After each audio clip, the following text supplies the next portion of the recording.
तो चलिए आज हम लोग सीखेंगे माइक्रोसॉफ्ट एक्सेल। अभी जो मेरा वर्ज़न है वो है माइक्रोसॉफ्ट एक्सेल 2007 और मैं जल्दी जल्दी आपको एक ही वीडियो में माइक्रोसॉफ्ट एक्सेल के लगभग सभी जो भी इसके फ़ीचर्स हैं और जितने भी फार्मूलाज और फंक्शंस जो यूज़ होते हैं वो मैं बताना चाहूँगा।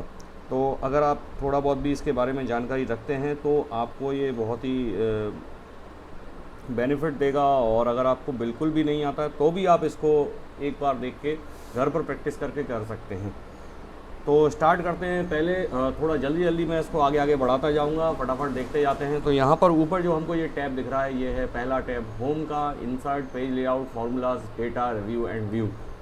होम में आपको ये सभी चीज़ें मिलती हैं, जैसा कि आप माइक्रोसॉफ्ट वर्ड में आप लोग जानते हैं, तो ये सभी चीज़ें आपको इसमें मिल जाएंगी। इंसर्ट के अंदर आपको जो भी इंसर्ट करने के लिए ये पिक्चर्स, क्लिप आर्ट, शेप्स और ग्राफ बनाना, ये सब चीज़ें आपको इसके अंदर मिल जाएंगी। पेज लेआउट में आप इसका पेज का ओरिएंटेशन, मार्जिन सब सेट कर सकते हैं, बैकग्राउंड कलर और ये थीम्स भी चेंजेस में कर सकते हैं। अगला आपका आता है फार्मूला का, तो ये पूरे फार्मूलाज आपको यहाँ मिल जाते हैं। अगर आप भूल जाते हैं तो आपको यहाँ से निकाल सकते हैं, अदरवाइज़ फार्मूला यहाँ पर लिख के आप इसको यूज़ कर सकते हैं। तो फटाफट हम लोग देखते हैं एक्सेल क्यों यूज़ करते हैं और एक्सेल में हम जल्दी कैसे काम कर सकते हैं। सबसे पहला जो है, देखिए आप 1 यहाँ लिखा मैंने, यहाँ किया एंटर 2। सबसे पहली खूबी, आप इन दोनों सेल को सिलेक्ट कीजिए। इसके बाद आप यहाँ आइए, जैसे ही ये प्लस का निशान आने लग जाएगा आप इसको पकड़ के इसको ड्रैग कर दीजिए। ये देखिए ऑटोमेटिक ये बढ़ता चला जाता है, तो आपको बार बार मैनुअली 1 2 3 4 5 6 लिखने की आवश्यकता नहीं है। ऐसे अगर मैं लिखूँ यहाँ पर 2 और फिर यहाँ लिखूँ 4 और उसके बाद अगर इसको करूँ तो देखिए ये क्या होगा, ये 2 की टेबल प्रिंट कर देगा। ये देखिए अपने आप समझ जाता है। जैसे कि मैं यहाँ लिखूँ जनवरी, JANUARY, और मैं इसे पकड़ के ड्रैग करूँ तो देखिए क्या आएगा। देखिए फरवरी, मार्च, अप्रैल, मई, जून, जुलाई, अगस्त, सितंबर, अक्टूबर, नवंबर, दिसंबर, ये अपने आप आ गया। तो ये देखिए कितनी जल्दी से हमारा काम हो सकता है। सेम ऐसे ही संडे अगर मैं लिखता हूँ और पकड़ के इसको ड्रैग करता हूँ तो देखिए संडे, मंडे, ट्यूसडे अपने आप आ जाता है। तो अगर आप चाहें तो इस तरीके की एक शीट बहुत ईजीली बना सकते हैं। जैसे कि मान लीजिए मैं लिख दूँ डेज़ और यहाँ लिखूँ जनवरी, ये डेज़ में मैं लिख देता हूँ 1 और 2। तो ये देखिए एक महीने का 365 दिनों का अगर आप चाहें तो आप इसमें हिसाब भी बना सकते हैं। तो यहाँ देखिए जैसे कि मैंने लिखा यहाँ पर जनवरी और यहाँ लिख देता हूँ मैं। देखिए इसको मैं पकड़ के ड्रैग कर देता हूँ तो ये देखिए 31 डेज़ का आपका ये शीट बन गई। यहाँ से मैंने जनवरी को पकड़ के इधर ड्रैग कर दिया, देखिए तो ये दिसंबर तक आपका ये बन गया। तो आप चाहें और इसको फिर इस तरीके से देखिए एक्सेल में आप कुछ भी करें ये चीज़ प्रिंट नहीं होती। ये जो आपको ग्रिड दिख रही है ना, जब आप इसको प्रिंट करेंगे तो ये प्रिंट होगी नहीं। इसको प्रिंट करने के लिए आपको यहाँ पर ग्रिड बनाना पड़ेगी। ये यहाँ से आप सेलेक्ट कर सकते हैं। अधिकतर लोगों को ये पता होगा, जिनको नहीं पता उनको मैं एक बार फिर बताना चाहूँगा। तो इस तरीके से आप इसको बना सकते हैं। ये बहुत ही ईजी चीज़ें हैं, तो हम इसमें कर सकते हैं। मेनली जो फोकस है हमारा इस ट्यूटोरियल का वो है हमारा इसमें कि हम फार्मूलाज एंड फंक्शन का ज़्यादा उपयोग करके आपको दिखाएं। तो चलिए मैं फार्मूला फंक्शंस का आपको बताता हूँ। फार्मूला लिखने के लिए हमको क्या करना पड़ता है, हमको इसके अंदर लिखना पड़ता है जो भी फार्मूला हम लोग लिखते हैं। जैसे कि मैं अब लिखूँगा, मैं आपको चलिए एक सिंपल सा फार्मूला बना के दिखाता हूँ, सम का फार्मूला। तो यहाँ मान लीजिए मैं कुछ नंबर्स लिख देता हूँ। यहाँ मान लीजिए मैं लिखा 5 6 10 22 32 ये और ऐसा करके। अब मान लीजिए मेरे को इनका सम चाहिए नीचे, तो मुझे क्या करना पड़ेगा। देखिए 2 तरीके हैं। एक तो है कि आप इसको पूरा सेलेक्ट करिए और यहाँ देखिए राइट कॉर्नर में सबसे ऊपर यहाँ ऑटो सम का एक ऑप्शन है। जब आप इस पर क्लिक करेंगे तो ये ऊपर की सभी संख्याओं का सम करके इसको दे देगा। ठीक है, इसको मैं हटाता हूँ। अब देखिए दूसरा तरीका, मान लीजिए आपको 5 का सम नहीं चाहिए, आपको चाहिए यहाँ से लेके यहाँ तक का सम। तो आप क्या करेंगे, उस केस में हम फार्मूला हम लोग यूज़ करेंगे। यहाँ हमारे पास एक फार्मूला है सम, और यहाँ देखिए सम के बाद जैसे ही आप लिखेंगे तो यहाँ देखिए यहाँ आ गया नंबर 1 नंबर 2। ये जब भी आप कोई फार्मूला लिखते हैं तो ये बताता है कि फार्मूला किस तरीके से अप्लाई होगा। तो ये नंबर 1 नंबर 2 आप चाहें तो ये पूरी नंबर्स लिख सकते हैं या आप एक रेंज दे सकते हैं। तो रेंज क्या होती है मैं अभी पहले आपको करके दिखाता हूँ फिर बताता हूँ। देखिए मान लीजिए मेरे को ये चाहिए और यहाँ से लेके मुझे यहाँ तक का चाहिए, तो एक रेंज में दे सकता हूँ। ये रेंज मैंने दे दी और ये प्रिंट हो गया। तो ये 14 जो प्रिंट हुआ है वो कहाँ से कहाँ तक, देखिए A7 से लेके A11 तक का प्रिंट हुआ है। तो A7 से लेके A11 तक का जो सम है वो 14 आया है।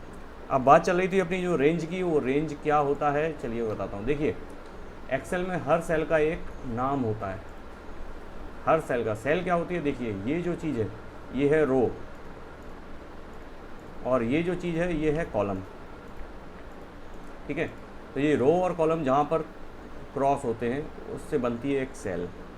हर सेल का एक नाम होता है। देखिए मान लीजिए अभी मैं यहाँ पर ये मैंने जो कर्सर अपना रखा हुआ है, इस सेल का एक नाम होगा क्योंकि ये सी कॉलम की सेल है और 3rd नंबर की रो में है, तो इसलिए इसका जो नाम होगा वो C3 होगा। तो जो भी फार्मूला हम अप्लाई करते हैं वो इसके नाम पर ही अप्लाई करते हैं। अच्छा मान लीजिए आपको एक पूरी रेंज सेलेक्ट करना है, या जैसे कि आपको यहाँ से यहाँ तक सेलेक्ट करना है, तो आप क्या लिखेंगे A1, B1, C1, D1, E1, F1, ठीक है। अगर आप ऐसा ना लिखना चाहें तो आप पूरी की पूरी एक रेंज भी दे सकते हैं, A1 और कॉलन लगा के E1। चलिए मैं यहाँ पर आपको एक एग्जांपल से बताता हूँ। मान लीजिए आपने यहाँ पर लिखा 4, यहाँ लिखा 5, 6, 8 और ये 9। अब आप चाहते हैं यहाँ पर F में कि A से लेके ये A1 से लेके E1 तक का टोटल यहाँ आ जाए। तो दो तरीके वहाँ पर लिखने के, एक तो है सम करके हम लिख दें A1, B1, C1, D1, E1। देखिए तो ये क्या करेगा, ये जो भी सेल्स आपने लिखी उन सब का सम कर देगा, ये कर दिया। लेकिन अगर आप ये कब तक लिखते रहेंगे, तो आप चाहें तो एक रेंज भी आप लिख सकते हैं। देखिए जब आपको स्पेसिफिक कोई सेल्स का ही सम चाहिए हो तब आप ऐसे लिखेंगे कि आपको A1 का चाहिए, C1 का चाहिए, E1 का चाहिए, तो आप ऐसे लिख देंगे। लेकिन अगर आपको पूरी संख्याओं का सम चाहिए तो आप पूरी की पूरी एक रेंज दे सकते हैं। रेंज देने के लिए आप क्या करेंगे, A1 कॉलन लगा के E1। तो ये देखिए A1 कॉलन E1, यानी A1 से लेके E1 तक की पूरी संख्याएं जो आ रही हैं इसके बीच में, इन सभी का सम ये दे देगा। तो ये हमारा था सम नाम का फॉर्मूला।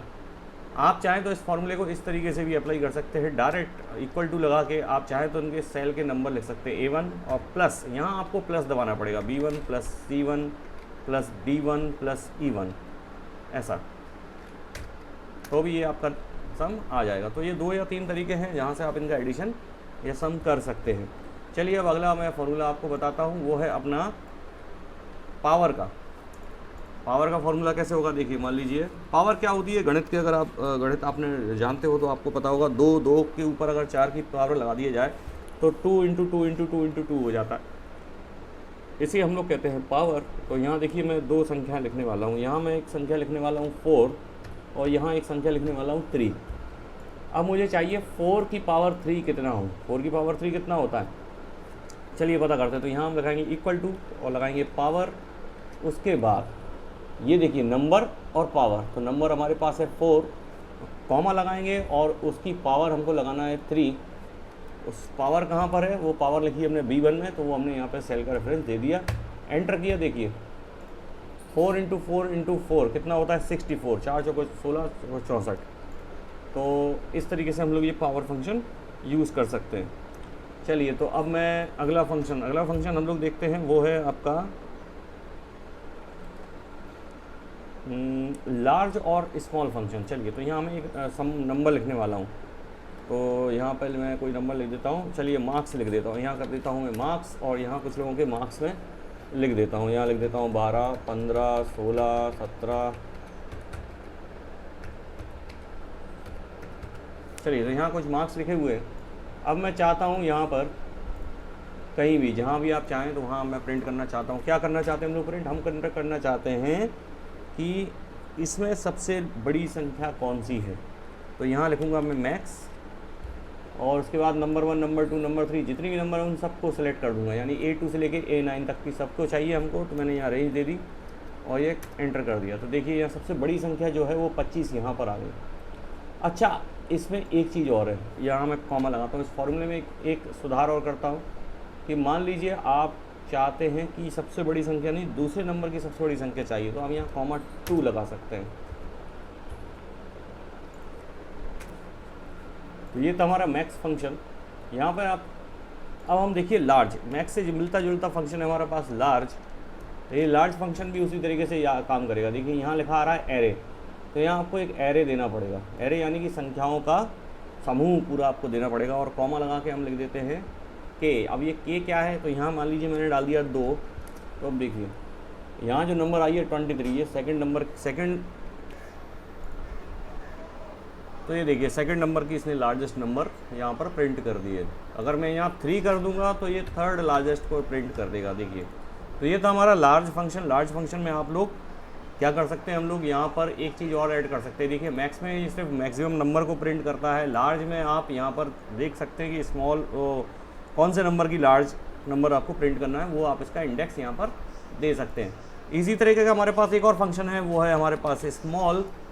स्मॉल फंक्शन में भी हमारा सेम रहेगा। यहाँ पर हम लोग एक एरे डाल देंगे नंबर का, और उसके बाद यहाँ हम लोग के यानी कि इसका इंडेक्स हम डालेंगे। तो चलिए मान लीजिए हमको पहले नंबर की सबसे स्मॉल नंबर चाहिए, तो ये देखिए सबसे स्मॉल नंबर आ गई है 10।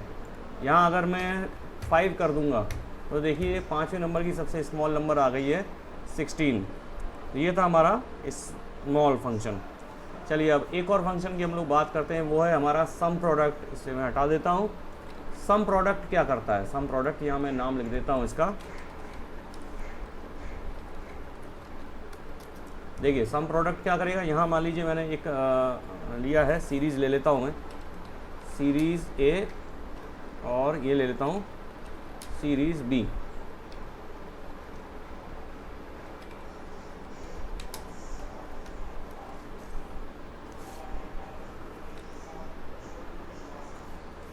और यहाँ सीरीज़ ए में कुछ नंबर्स लिख लेता हूँ मैं 25, 32, 12, 10। ऐसे ही सीरीज़ बी में कुछ नंबर डाल देता हूँ 1, 2, 6, 5, 4। तो देखिए ये हमारे पास अभी 2 सीरीज़ हैं। सम प्रोडक्ट क्या करेगा? सम प्रोडक्ट देखिए दोनों सीरीज़ का एडिशन करने के बाद उनका प्रिंट करेगा। देखिए तो क्या आता है सम प्रोडक्ट, हम लोग देखते हैं कैसे लगाना है सम प्रोडक्ट को। देखिए यहाँ मैं फार्मूला लिख रहा हूँ सम प्रोडक्ट, और उसके बाद यहाँ पहला एरे हमारा A4 से लेके A8 तक है, कॉमा दूसरा एरे है हमारा ये वाला। आप चाहें तो इसमें मल्टीपल चाहे इतने एरेज आप दे सकते हैं। तो ये दोनों को मैंने डाला, ये आ गया 347 यहाँ पर आ गया। अब देखिए ये काम कैसे किया इसने 25 इंटू 1 किया, फिर 25 इंटू 2 किया, 32 इंटू 5 किया, 12 इंटू 6 किया, 10 इंटू 4 किया, और जो नंबर्स आई उनको ऐड कर दिया। तो ये आ गया अपना 347, यानी 25 इन दोनों का मल्टीप्लाई किया तो आया 50, 32 इंटू 5 किया जो भी आया यहाँ लिखा, 12 इंटू 6 और 10 इंटू 4 किया यहाँ लिखा, और फिर जो भी नंबर्स आई उनका एडिशन आया अपना 347। तो ये आप इस तरीके से सम प्रोडक्ट का यूज़ कर सकते हैं। तो ये था हमारा सम प्रोडक्ट। अब अगला फंक्शन है हमारा काउंट इफ़, और उसकी कंडीशन हम लोग देखते हैं। तो चलिए काउंट और काउंट इफ़ हम लोग समझते हैं क्या होता है। सबसे पहले हम लोग देखेंगे काउंट फंक्शन। तो ये काउंट किस तरीके से काउंट करेगा, देखिए यहाँ मैं कुछ नंबर्स अपना लिख देता हूँ, और उसके बाद देखते हैं काउंट फंक्शन कैसे यूज़ करना है। तो यहाँ मैंने कुछ नंबर्स लिखी हैं। मान लीजिए मैं यहाँ पर पहले एक सीरीज़ बना लेता हूँ नेम की, और नेम में यहाँ पर ABCDEFG ये कुछ लोगों के नाम मैंने यहाँ पर लिख दिए हैं। चलिए, और यहाँ मैंने क्या किया है, यहाँ पर डाल दिया है एक डेट। क्या डाल दिया है? Date, sorry. चलिए तो पहले मैं यहाँ पहले आपको काउंट फंक्शन के बारे में बताता हूँ। तो यहाँ मैं सबसे पहले काउंट फंक्शन यहाँ इक्वल टू काउंट लिखूँगा। यूज़ कैसे करना है इसको, COUNT काउंट लिखेंगे आप लोग। उसके बाद यहाँ पर हम देंगे वैल्यूज़, जितनी वैल्यूज़ आप दे सकते हैं। तो ये सब वैल्यूज़ मैंने इसके अंदर ही एरे के अंदर डाल दी, और यहाँ मैं काउंट करूँगा इसको। तो ये आया है 0, ये देखिए काउंट आया है 0। अब यहाँ एक फंक्शन और देखता हूँ मैं, COUNT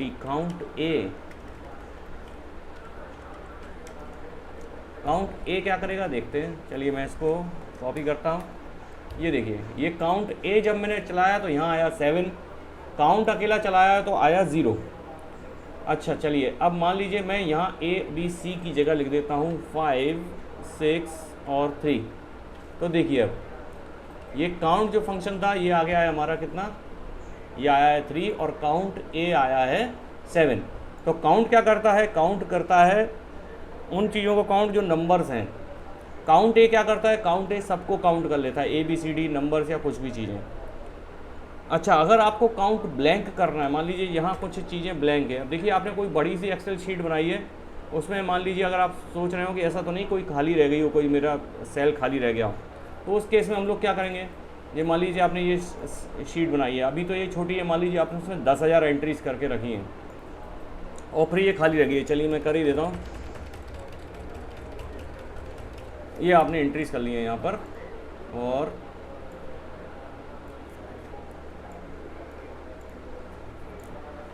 चलिए तो अब ये हमारे पास एक सीरीज़ है, इसको मैं थोड़ा सा अलाइन कर देता हूँ। ये लीजिए उसको, ये लीजिए ये सीरीज़ है। और अब ये बहुत अच्छा दिख रहा है। तो यहाँ देखिए अब मैं देखता हूँ काउंट फंक्शन को। तो काउंट क्या करेगा, equal to COUNT count. Count क्या करेगा, नंबर्स को काउंट करेगा। तो यहाँ मैंने ये पूरे नंबर्स उठा लिए, पूरा ये उठा लिया है ये, और इसको एंटर कर दिया। तो यहाँ 20 आया है, यानी कि यहाँ टोटल जो नंबर्स हैं वो 20 हैं। अगला आया हमारा count A, COUNT count A।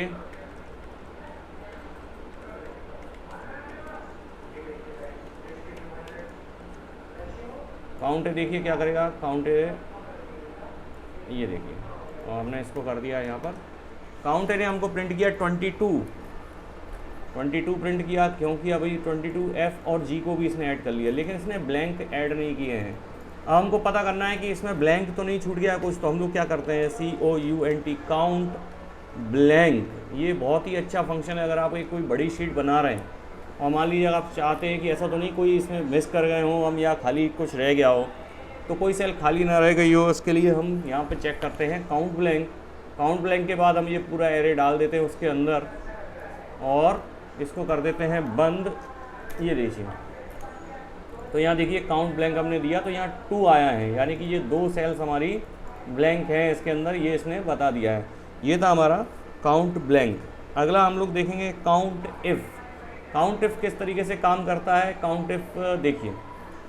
तो यहाँ मान लीजिए मैं एक एग्जांपल से आपको बताता हूँ। मैं लिखने वाला हूँ यहाँ पर एक नेम, कुछ कॉलम बनाने वाला हूँ और लिखता हूँ यहाँ पर मैं नेम, और यहाँ पर लिखता हूँ मान लीजिए डेट। ठीक है, यहाँ मैंने नेम लिखा ABCDEFGHI।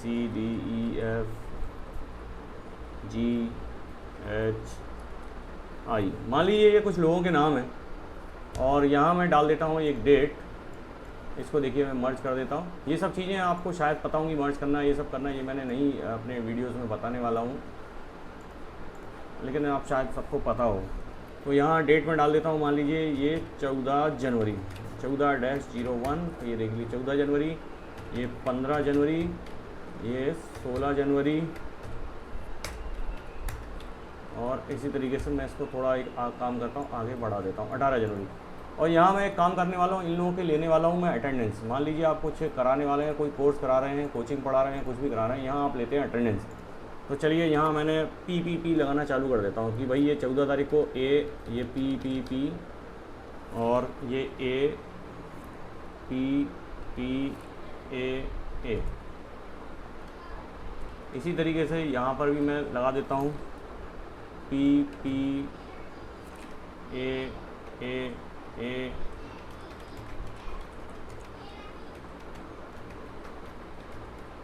और ये बाकी जगह में लगा देता हूँ P।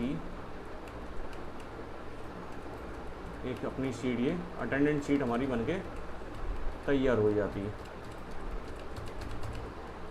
देखिए कितना आसान है एक्सेल में अभी इस सबको कैलकुलेट करना।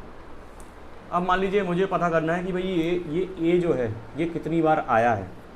तो यहाँ मैं क्या करूँगा, यहाँ लिखूँगा मैं काउंट इफ़ का यूज़ करूँगा मैं। अगर आपको नहीं दिख रहा हो तो मैं इसको थोड़ा सा और एनलार्ज कर देता हूँ।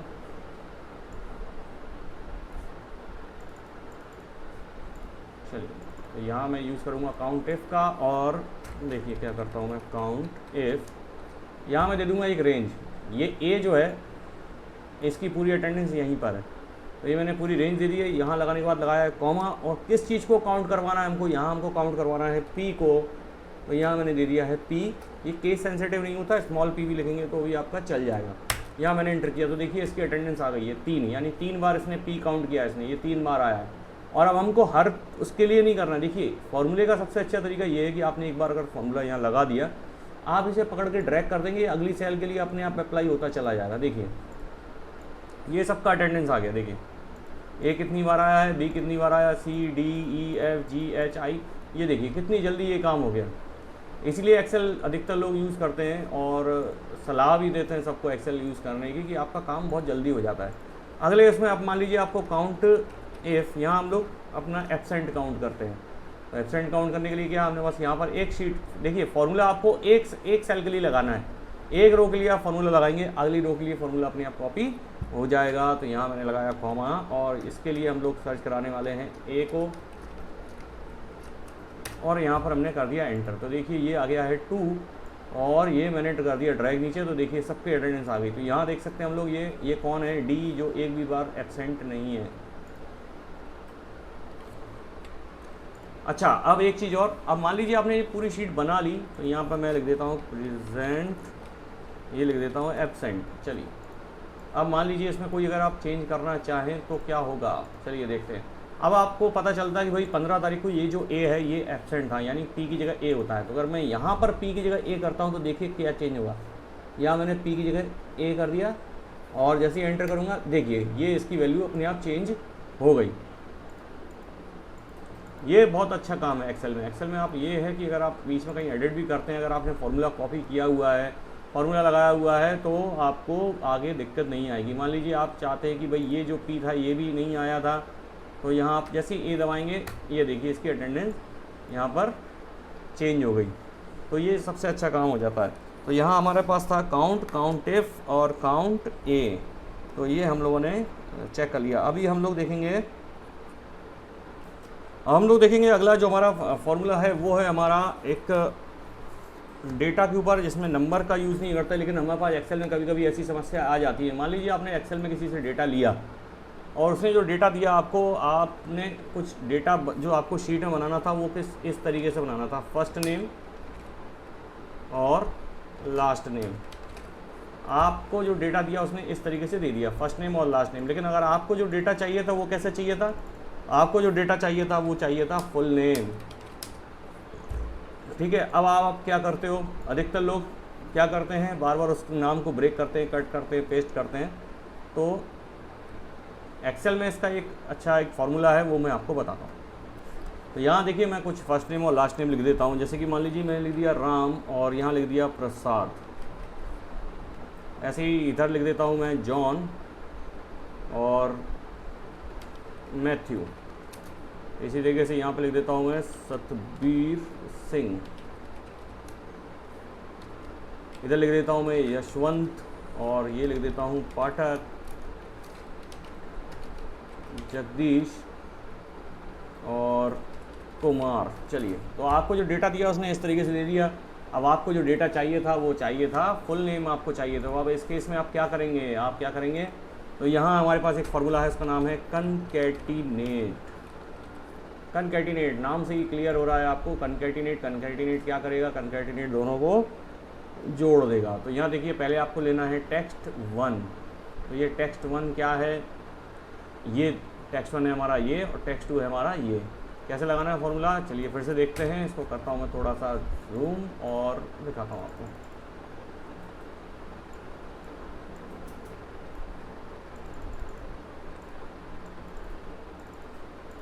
तो ये फॉर्मूला मैं लिख रहा हूँ कनकैटिनेट, और इसके बाद यहाँ पर टेक्स्ट 1 है हमारे पास राम, कॉमा टेक्स्ट 2 है हमारे पास ये। अच्छा, अगर इन दोनों को आप चाहें तो उसमें और भी चीज़ें जोड़ सकते हैं। अगर आपके पास मिडिल नेम भी है तो वो भी आप जोड़ सकते हैं, 1 2 3 4 इतनी स्ट्रिंग आप इसके अंदर जोड़ सकते हैं।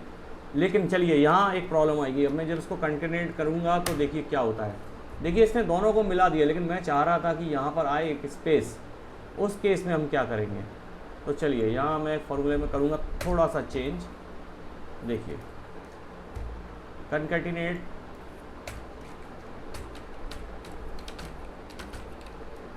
देखिए यहाँ लिया मैंने फर्स्ट, उसके बाद कॉमा लगाया। यहाँ कॉमा लगाने के बाद मैं डायरेक्ट दूसरा लेटर नहीं जोड़ूंगा, दूसरा टेक्स्ट नहीं जोड़ूंगा। यहाँ मैं क्या करूँगा, एक यहाँ लगाऊंगा एक कॉलन, उसके बाद यहाँ दूंगा एक स्पेस, ये यानी हमको चाहिए बीच में स्पेस, तो स्पेस हमारा इससे आ जाएगा। उसके बाद हम जोड़ देंगे ये B2 और ऐसे कर देंगे, तो देखिए ये जुड़ गया। अच्छा, अब आपको अगले सेल के लिए भी फिर फॉर्मूला लाने की आवश्यकता नहीं है, आपको ये उठा के इसको ड्रैग करते जाना है ऐसे। तो ये देखिए ये देखिए ये कंकैटिनेशन इसका हो गया। तो अगर आपके पास ऐसी कोई प्रॉब्लम आ जाए जिसमें फर्स्ट नेम लास्ट नेम दे दिया हो आपको कहीं पर डेटा बना के किसी ने, और आपको पूरा नाम चाहिए था, तो उस केस में आप इसका यूज़ कर सकते हैं। चलिए अब हम कुछ स्टैटिस्टिकल फार्मूलाज के ऊपर आते हैं, जैसे कि है हमारा एवरेज। तो एवरेज कैसे निकालना है, एवरेज जानते हैं आप लोग क्या होता है। तो यहाँ मैं कुछ दे देता हूँ, यहाँ पे लिख देता हूँ मैं मंथ, और यहाँ लिख देता हूँ सेल, ठीक है।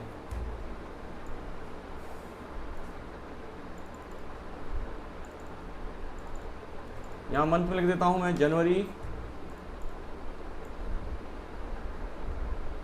ये देखिए, और सेल, यहाँ सेल लिख देता हूँ कुछ 1.2, 3.2, 3.2, 2.5, 6.1, 5.3,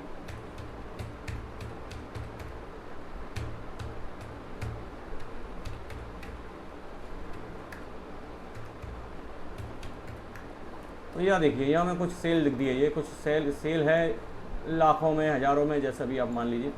अब मुझे चाहिए एक एवरेज निकाल दूँ मैं इन सब का। तो एवरेज कैसे निकालेंगे, एवरेज फार्मूला है यहाँ पर, उसका नाम भी एवरेज ही है। जितने नंबर डालना चाहें आप उस नंबर को डाल सकते हैं और एवरेज आप इससे निकाल सकते हैं। तो यह देखिए एवरेज जो आ गया है वो आया है 4.325 इन सब का। तो ये एवरेज सेल साल भर की आपकी निकल के आ गई है। इस तरीके से आप इसका एवरेज निकाल सकते हैं। अगला जो हमारा फॉर्मूला है, हम लोग आ जाते हैं यहीं पर। यहाँ हमको देखना है तीन चीज़ें, राउंड,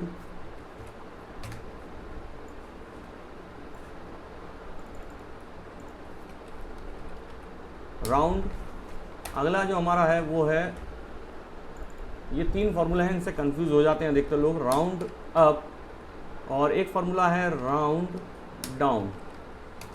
ये तीनों फार्मूला में क्या डिफरेंस है वो हम लोग देखेंगे। तो देखिए राउंड क्या करता है, राउंड आपका ये मान लीजिए ये नंबर जो आई है इसको आपको राउंड करना है। राउंड अप अपन लोग जनरल भाषा में बोलते हैं राउंड अप, लेकिन ये round, round up, round down तीनों चीज़ें अलग होती हैं। राउंड कब करता है, राउंड का मतलब होता है 4.3 है, अगर आप इसे दो नंबर पर राउंड करेंगे तो ये 4.32 हो जाएगा। राउंड अप क्या होता है, राउंड अप अगर आप इसको दो नंबर पे राउंड अप करेंगे तो ये 4.33 हो जाएगा। और राउंड डाउन क्या करता है, राउंड डाउन हमेशा नीचे जाता है, राउंड अप हमेशा आगे कर देता है। और राउंड चेक करता है कि जो नंबर दशमलव के बाद की वो 5 या 5 से अधिक है तो आगे बढ़ा देगा, नहीं तो इसको पीछे कर देगा। तो यहाँ चलिए मैं एक नंबर ले लेता हूँ, थोड़ा इसमें कुछ चेंज करके अपन एक नंबर बना लेते हैं। चलिए तो ये नंबर बना दिया है मैंने 4.558, और इसको मैं करूँगा राउंड, इक्वल टू यहाँ लगाता हूँ। उसके बाद हमारे पास है फंक्शन राउंड, और इसके बाद हम लिखेंगे ये नंबर हमारी है C2 के अंदर, कॉमा लगाएंगे। हमको कितने नंबर तक राउंड अप करना है, यानी दशमलव के बाद आपको कितने नंबर चाहिए। तो यहाँ मुझे चाहिए सिर्फ एक नंबर, तो यहाँ मैंने 1 कर दिया। यहाँ मैंने एंटर किया तो देखिए इसने इसको क्या कर दिया, 4.5 से 4.6 कर दिया, क्योंकि 4.55 था। अगर ये 4.54 होता तो ये इसको 4.5 ही रहने देता। ये 4.6 कर दिया, क्योंकि 4.5 के बाद ये 5 के से ऊपर को 6 कर देगा। राउंड अप क्या करेगा, ये राउंड अप भी वही करेगा। देखिए राउंड चेक करता है कि 5 या 5 से अधिक है तो आगे बढ़ाएगा, 5 से कम है तो नीचे कर देगा। राउंड अप क्या करेगा, हमेशा ही चाहे 5 से कम हो या नीचे हो ये ऊपर ही डालेगा उसको।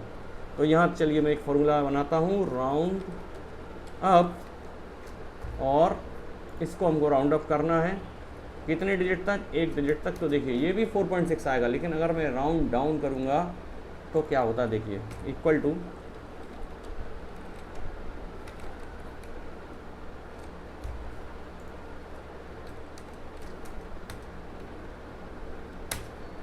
ये देखिए इसने राउंड डाउन किया है 4.5, ये 4.6 किया, ये 4. मान लीजिए यहाँ मैं कोई एक नंबर और डाल देता हूँ, कुछ ऐसी नंबर लेता हूँ जैसे कि 36.33347। तो आप बताइए इसका क्या होगा, इसका राउंड ये देखिए इसने राउंड किया है 36.3, और अगर मैं इसको 3, देखिए ये 36.345 था, 347 था, इसने 36.3 कर दिया इसे। इसने 36.4 किया है क्योंकि इसने हमेशा ऊपर बढ़ाता है ये, और इसने किया 36.3, ये हमेशा नीचे ही जाएगा चाहे यहाँ पर 5 क्यों ना हो। देखिए मान लीजिए मैं 6.7 कर देता हूँ तो ये 36.6 हो जाएगा, राउंड होगा तो ये 36.7 होगा, इसने इसको ऊपर कर दिया, और ये 36.6 रहा क्योंकि 6 के बाद यहाँ पर 4 है। अगर ये 5 हो जाएगा तो ये आगे बढ़ा देगा, 5 से नीचे रहेगा तो कम कर देगा। राउंड अप हमेशा ऊपर ही जाएगा, राउंड डाउन हमेशा नीचे जाएगा। तो राउंड क्या करता है, राउंड अप राउंड डाउन दोनों करता है, डिपेंड करता है कि आने वाले जो अगली संख्या है 5 है कि 5 से अधिक है। राउंड डाउन हमेशा नीचे ही जाता है, राउंड डाउन हमेशा नीचे ही जाता है, राउंड अप हमेशा ऊपर ही आता है। कितने नंबर तक करना है वो आप यहाँ पर लगा सकते हैं। मान लीजिए अगर आपको यहाँ पर 2 नंबर तक चाहिए तो आप 2 नंबर भी डाल सकते हैं। देखिए ये परसेंटेज के केस में ऐसा होता है, तो हमेशा परसेंटेज के केस में हम लोग राउंड अप करते हैं, राउंड डाउन नहीं करते ना, राउंड करते हैं। ध्यान है, राउंड अप ही करते हैं, अधिकतर केस में हम लोग राउंड अप ही करते हैं, राउंड डाउन नहीं करते हैं, और राउंड फंक्शन भी यूज़ नहीं करते, राउंड अप फंक्शन यूज़ करते हैं। अगला हमारे पास एक और फंक्शन है जो सैलरी और कैलकुलेट करने में अधिकतर लोगों के काम आता है, वो हमारा फंक्शन आता है सीलिंग। सीलिंग फंक्शन क्या करता है, अधिकतर लोग फंस जाते हैं कि भाई अब क्या करें यहाँ पर, जनरली डीए के केस में, एचआरए के केस में। तो यहाँ देखिए सीलिंग क्या करता है, देखिए ये है मान लीजिए 36, ये नंबर है हमारे पास 36.647। अब हमको इसका निकालना है सीलिंग, मतलब मेरे पास कोई ऐसा रूल आता है कि भाई जो भी आपका नंबर आया है हमको, तो हम उसको 5 के मल्टीपल में करके ही देंगे। यानी मान लीजिए आपका किसी हिसाब से कोई पेमेंट बन रहा है, वो बन रहा है 36.647, लेकिन हम तो इसको कितने रुपए देंगे, जो अगला इसका राउंड फिगर होगा, राउंड फिगर 5 के मल्टीपल में या 10 के मल्टीपल में या 100 के मल्टीपल में, तो वो हमको यहाँ पर सीलिंग में दिखा सकते हैं। तो सीलिंग में क्या होता है, सीलिंग में अगला नंबर यानी उससे बड़ा नंबर किसके मल्टीपल में आप डाल सकते हैं। जैसे मान लीजिए 36.647 है, अगर मैं इसका सिग्निफिकेंस कर दूंगा 5, तो कौन सा नंबर प्रिंट होगा, देखिए 36 के ऊपर 5 के मल्टीप्लाई में कौन सा नंबर आता है 40, तो ये प्रिंट करेगा 40। अगर मैं यहाँ पर 10 कर दूँ तो 10 के मल्टीपल में 36.647 में कौन सा नंबर आता है, जी हाँ फिर से 40, लेकिन अब आने वाला नंबर आएगा, ये पीछे नहीं जा सकता, सीलिंग पीछे नहीं जाता, सीलिंग हमेशा आगे ही जाता है। मान लीजिए इसको मैं 50 के मल्टीपल में कर दूं तो कौन सा नंबर आएगा, 50 आएगा, क्योंकि 36 से ऊपर 50 के गुणांक में कौन सी संख्या सबसे पास है इसके, तो 50 ही है। ये था हमारा सीलिंग।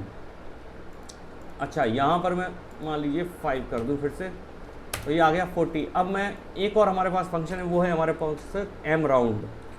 एम राउंड दोनों दिशाओं में चलता है, यानी कि ये ऊपर भी जाता है नीचे भी आता है। सीलिंग हमेशा ऊपर जाएगा, एम राउंड माइनस भी कर सकता है। तो मान लीजिए हमारे पास ये नंबर है 36.647 और इसको 5 के मल्टीप्लाई में मैं एम राउंड करूँगा, तो ये चेक करेगा कि क्या पास में आ रहा है। 5 के मल्टीप्लाई में 40 पास में आ रहा है या 35 पास में आ रहा है, तो 36 से पास में 35 है, तो ये इसको कम कर देगा। लेकिन अगर मैं इसको 10 कर दूं तो 10 के मल्टीप्लाई में कौन सी संख्या सबसे पास आ रही है इसके, वो क्या आ रही है, 40 आ रही है। लेकिन अगर यहाँ पर 33 होता तो 10 के मल्टीप्लाई में सबसे पास की संख्या इसकी होती 30, तो ये कर देता इसको 30 कर देता। तो एम राउंड जो फंक्शन है वो हमारा दोनों दिशाओं में चलता है, ये एम राउंड फंक्शन अधिकतर जगह ये यूज़ होता है। तो ये सीलिंग और एम राउंड, ये 2 हमारे पास फंक्शन हमने आज देख लिए। तो चलिए अभी हम कुछ टेक्स्ट पे रिलेटेड फार्मूलाज यूज़ करते हैं। ये हैं हमारे पास अपर, लोअर और प्रॉपर। मान लीजिए आपको किसी ने एक्सेल शीट बना के दी, पूरा कैपिटल में करके दे दिया। वर्ड में तो हमारे पास हैं तरीके चेंज करने के, कैपिटल से स्मॉल करने के। अब एक्सेल में अगर हमको पूरा सब कुछ चेंज करना है तो हम कैसे करेंगे। आपने मान लीजिए ये चेंज कर दिया, अब आपको क्या करना है, आपको ये चाहिए थे स्मॉल लेटर में, या आपको चाहिए था पहला लेटर कैपिटल हो, राम का आर कैपिटल, पी का पी कैपिटल। तो उस केस में आप क्या करते हो, तो हमारे पास 3 चीज़ें हैं इसके एक्सेल में। एक है हमारे पास लोअर, तो ये देखिए लोअर क्या करता है, लोअर के अंदर जो भी आप लिख देंगे ये इसको लोअर कर देगा। ये देखिए इसने लोअर कर दिया। अभी मैं इसको ड्रैग करूँगा नीचे फॉर्मूला को, ये देखिए सभी संख्याएँ लोअर होंगी, सभी नाम लोअर हो गए। अगला है हमारे पास अपर, अपर क्या करता है, अपर स्मॉल से कैपिटल कर देता है। मान लीजिए ये नंबर, ये नेम जो लिखा है वो स्मॉल में है, अब इसको मैं कर देता हूँ अपर में, तो ये देखिए ये अपर हो गया फिर से। और अगला है हमारे पास प्रॉपर। ये प्रॉपर क्या करता है देखिए, चलिए इसको मैं डिलीट कर देता हूँ। ये देखिए प्रॉपर क्या करेगा, ये प्रॉपर केस होता है, पहला लेटर हमारा कैपिटल होता है। ये देखिए, तो ये राम का आर कैपिटल, पी का पी कैपिटल, इस तरीके से आप कर सकते हो। यहाँ पर आप ड्रैग कर देंगे तो ये सब चीज़ें पेस्ट हो जाएंगी। अच्छा, आप कहेंगे भाई ये मैंने चेंज कर दिया, अब इनका तो कोई काम है नहीं, तो आप इनको डिलीट करेंगे। जैसे ही डिलीट करेंगे तो ये चला जाएगा, क्योंकि ये आया कहाँ से, ये यहीं से आया है। देखिए ये राम प्रसाद आया है कहाँ से, इस वाले से, और ये कहाँ से आया है, इन दोनों के एडिशन से। तो अगर आपके पास जो बन गया है, इसको आपको पहले कॉपी करना पड़ेगा, फॉर्मूला हटाना पड़ेगा इसमें से। तो कैसे करते हैं, देखिए यहाँ हमने इसको कॉपी किया, कॉपी करने के बाद यहाँ पर पेस्ट नहीं करना है, पेस्ट स्पेशल करना है। पेस्ट स्पेशल करने के बाद यहाँ पर देखिए वैल्यूज़ एंड नंबर फॉर्मेट आप कर देंगे, तो यहाँ से ये फॉर्मूला हट जाएगा। फिर उसके बाद आप इसको हटाते जाएंगे। चलिए यहाँ से देखिए, मान लो मैंने राम हटा दिया, प्रसाद हटा दिया, तो देखिए ये पूरा गायब हो गया। अगर मैं इन दोनों को हटा दूँ तो ये सब कुछ गायब हो जाएगा, क्योंकि ये सब एक दूसरे से बन के आए हुए थे। लेकिन ये हमने जो पेस्ट स्पेशल करके किया है ना, ये चीज़ हटेगी नहीं। तो जब आप फार्मूला से किसी चीज़ को कन्वर्ट कर लें, उसके बाद पेस्ट स्पेशल में जाके इसको ऐसे करें, उसके बाद ही इसका यूज़ करें, नहीं तो आपका ये सब ख़राब हो जाएगा। चलिए अगला हमारे पास आ जाता है रैंक। एक फार्मूला है रैंक, कैसे यूज़ करना है चलिए देखते हैं रैंक फार्मूला को। तो चलिए यहीं पर मैं कर देता हूँ, और ये मैं पता लगाना चाहता हूँ कि किस महीने में सबसे ज़्यादा हुई है, उसको रैंक के हिसाब से यहाँ पर आ जाए प्रिंट होके। तो यहाँ मैंने एक बना दिया है कॉलम रैंक नाम का।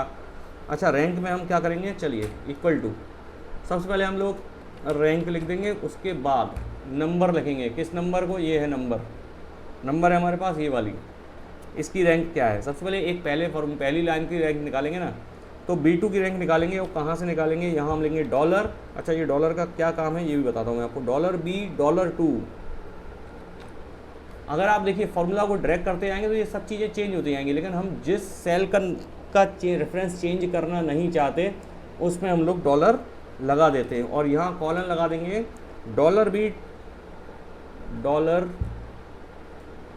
$B और डॉलर कहाँ तक है, ये 13 तक। देखिए 13 तक है ना लास्ट, तो ये 13 कर दूंगा मैं। इसको मैं बंद करता हूँ। देखिए तो ये पहला वाला जो जनवरी है, इसमें जो सेल हुई है, इसकी जो रैंक है इनमें वो 11 है। अब मैं इसको करूँगा ड्रैग, तो ये देखिए ये हमारा 11 नंबर पे है, ये हमारा इस नंबर पे है, ये मार्च हमारा 6वें नंबर पे है, और पहले नंबर पे क्या है, नवंबर। देखिए 8 के हिसाब से देखिए सबसे ज़्यादा नवंबर पे। तो ये हो गया हमारा रैंक।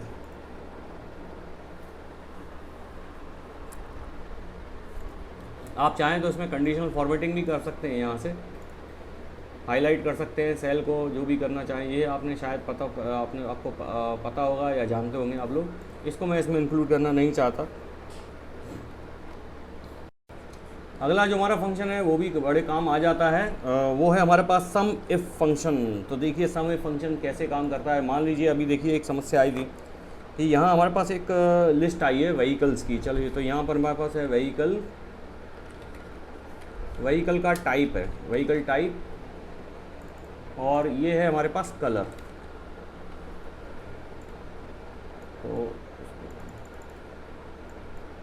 व्हीकल टाइप है और कलर है। तो व्हीकल टाइप क्या है हमारे पास, वो अपन देखते हैं, और कलर कौन सा है ये भी हम लोग देखते हैं। तो चलिए व्हीकल है हमारे पास यहाँ पर कार, ये है हमारे पास बाइक, और ये है ऑटो रिक्शा, और ये है हमारे पास जीप, ये क्या है हमारे पास है JCB। चलिए और एक और JCB, और ये क्या है, ये भी हमारे पास एक और बाइक है, ये भी क्या है, एक कार है, और ये क्या है, स्कूटर है, एक और स्कूटर है। तो चलिए इधर में ये हमारे पास एक डेटा आ गया कि कुछ गाड़ियां हैं, गाड़ियों के प्रकार हैं और उनके कलर हैं। तो हमारे पास क्या क्या कलर हैं, वाइट बाइक है हमारे पास ब्लैक कलर की एक,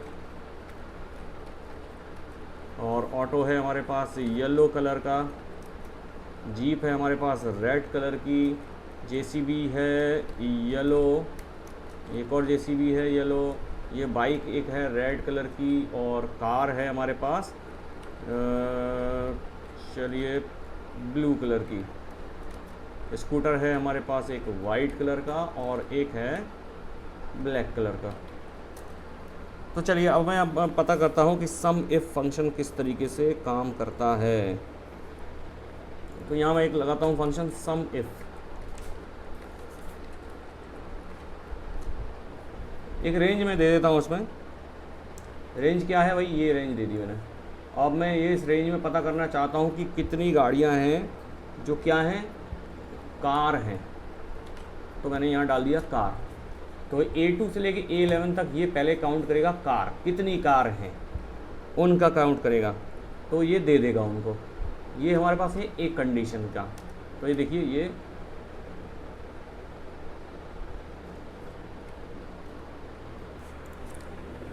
तो देखिए यहाँ पर सम इफ़ का यूज़ करके हमने अभी इस हमको ये पता किया हमने कि ये कार कितनी है। देखिए यहाँ पर एक और दो कार हैं, यहाँ हमने क्वांटिटी भी लिख के रखी है एक एक एक एक, इसलिए यहाँ पर दो आ गई हैं। चलिए यहाँ मैं क्वांटिटी इसकी चेंज कर देता हूँ। देखिए अभी आप इसको मत देखिए, अभी हम जो काम कर रहे हैं वो इस और इस सेल पे काम कर रहे हैं। जो फॉर्मूला हमने लिखा है वो देखिए किस तरीके से यूज़ किया है इसको। सम इफ़ लिया है हमने, और A2 से A11 ये वाली पूरा रेंज लिया है। उसके बाद हमने क्राइटेरिया दिया है कार, हमको इसमें कार सर्च करना है कितनी बार आया है। उसके बाद इसका ये C2 C11 यहाँ पर हमने ये कितनी है ये हमने क्वांटिटी यहाँ पे लिखी है। अगर हम इसको क्वांटिटी को चेंज कर दें ज़रा 10 14 सॉरी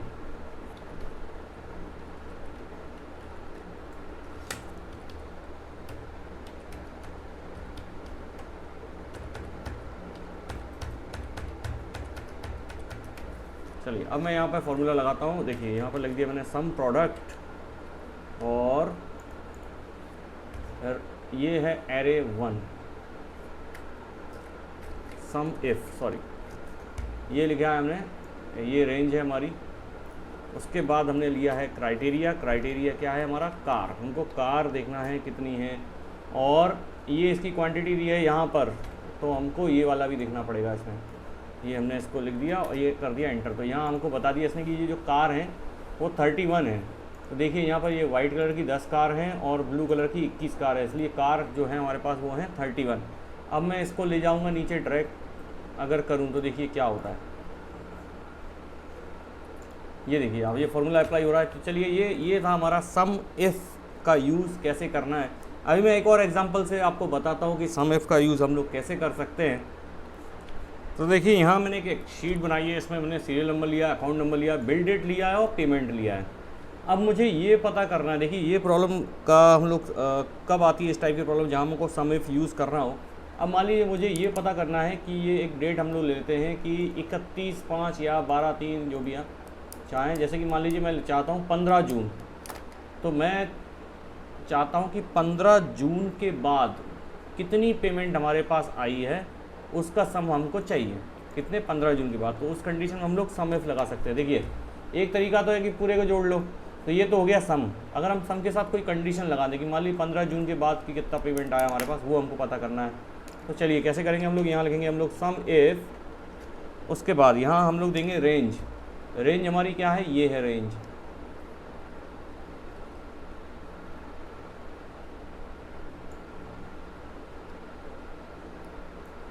उसके बाद देंगे हम लोग क्राइटेरिया क्या है, ग्रेटर देन का यूज़ करेंगे हम लोग। तो यहाँ ग्रेटर देन, और ग्रेटर देन के साथ आप लोग तारीफ भी लगा सकते हैं। अच्छा यहाँ हमको डेट का फॉर्मेट देखना पड़ेगा। तो डेट का फॉर्मेट हमारा है डैश वाला 06 और 2019।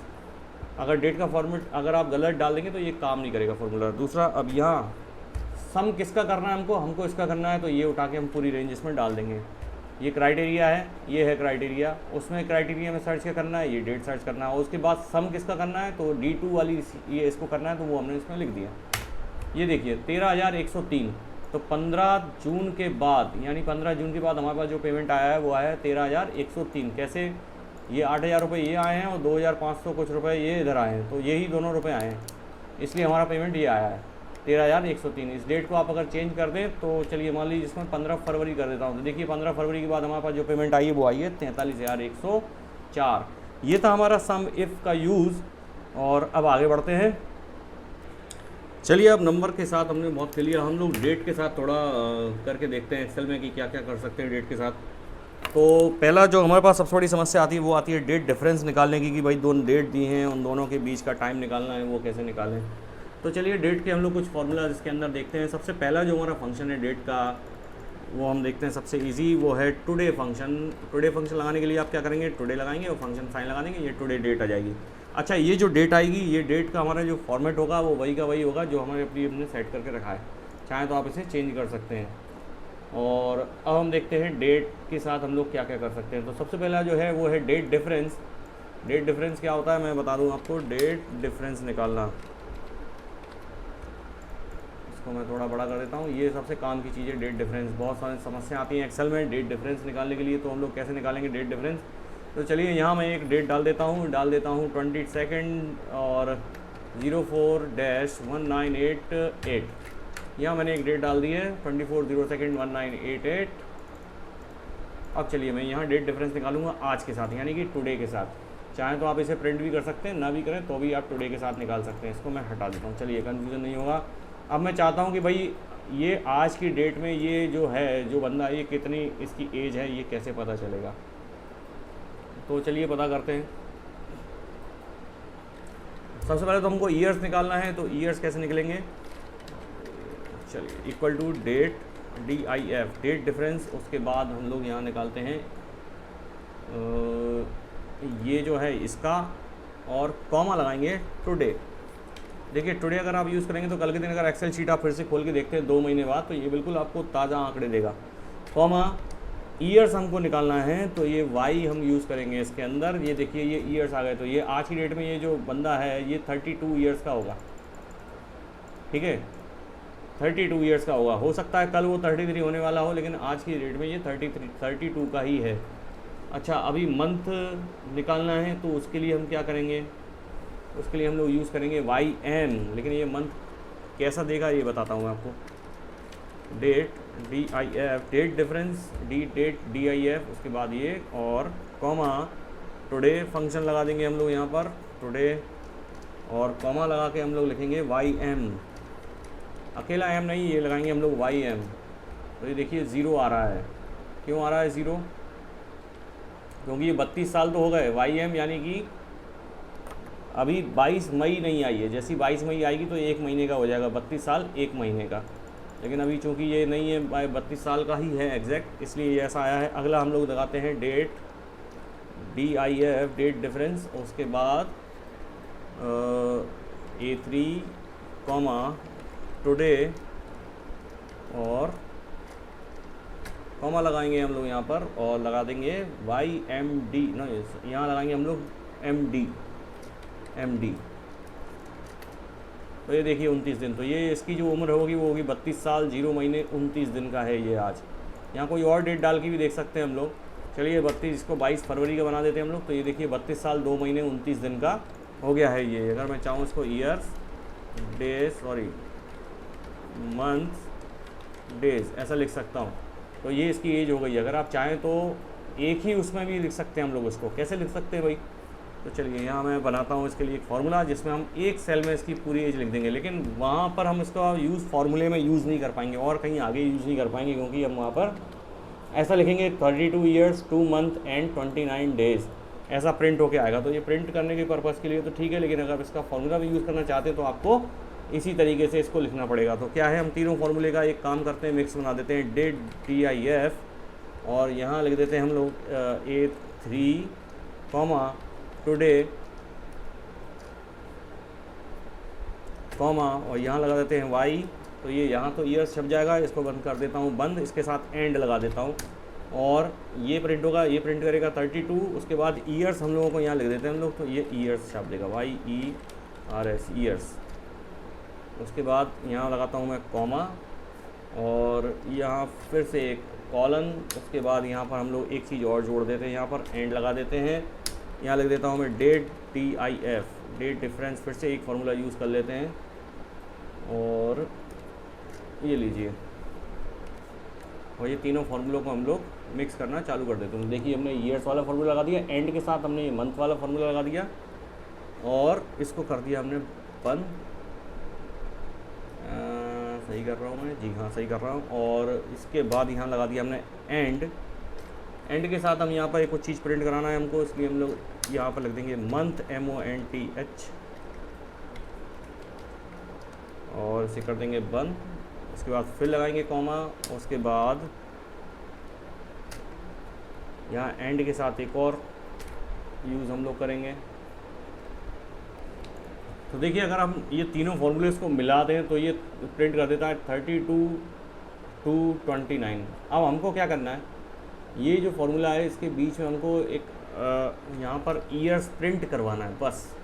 तो ईयर्स प्रिंट कराने के लिए हम क्या करेंगे, इधर हम लोग एंड के बाद यहाँ पर प्रिंट कर देंगे ईयर्स, और यहाँ एंड से एक दूसरा फार्मूला इधर जोड़ देंगे। एक लगाया मैंने, देखिए तो ये आ गया 32 ईयर्स। यहाँ मैं स्पेस और दे देता हूँ, तो ये अब देखिए ये 32 ईयर्स आ गया। अभी यहाँ पर ईयर्स के बाद ये YM, इधर हमको चाहिए मंथ, तो एंड के बाद हम लगा देंगे मंथ। कैसे लगाएंगे, यहाँ पर हम लिख देंगे MONTH, मंथ, मंथ कर देते हैं, और इधर एंड से ये दूसरा फार्मूला जोड़ देते हैं, ठीक है। और ये आ गया इधर डेज, तो इधर हम लोग लगाते हैं एंड, और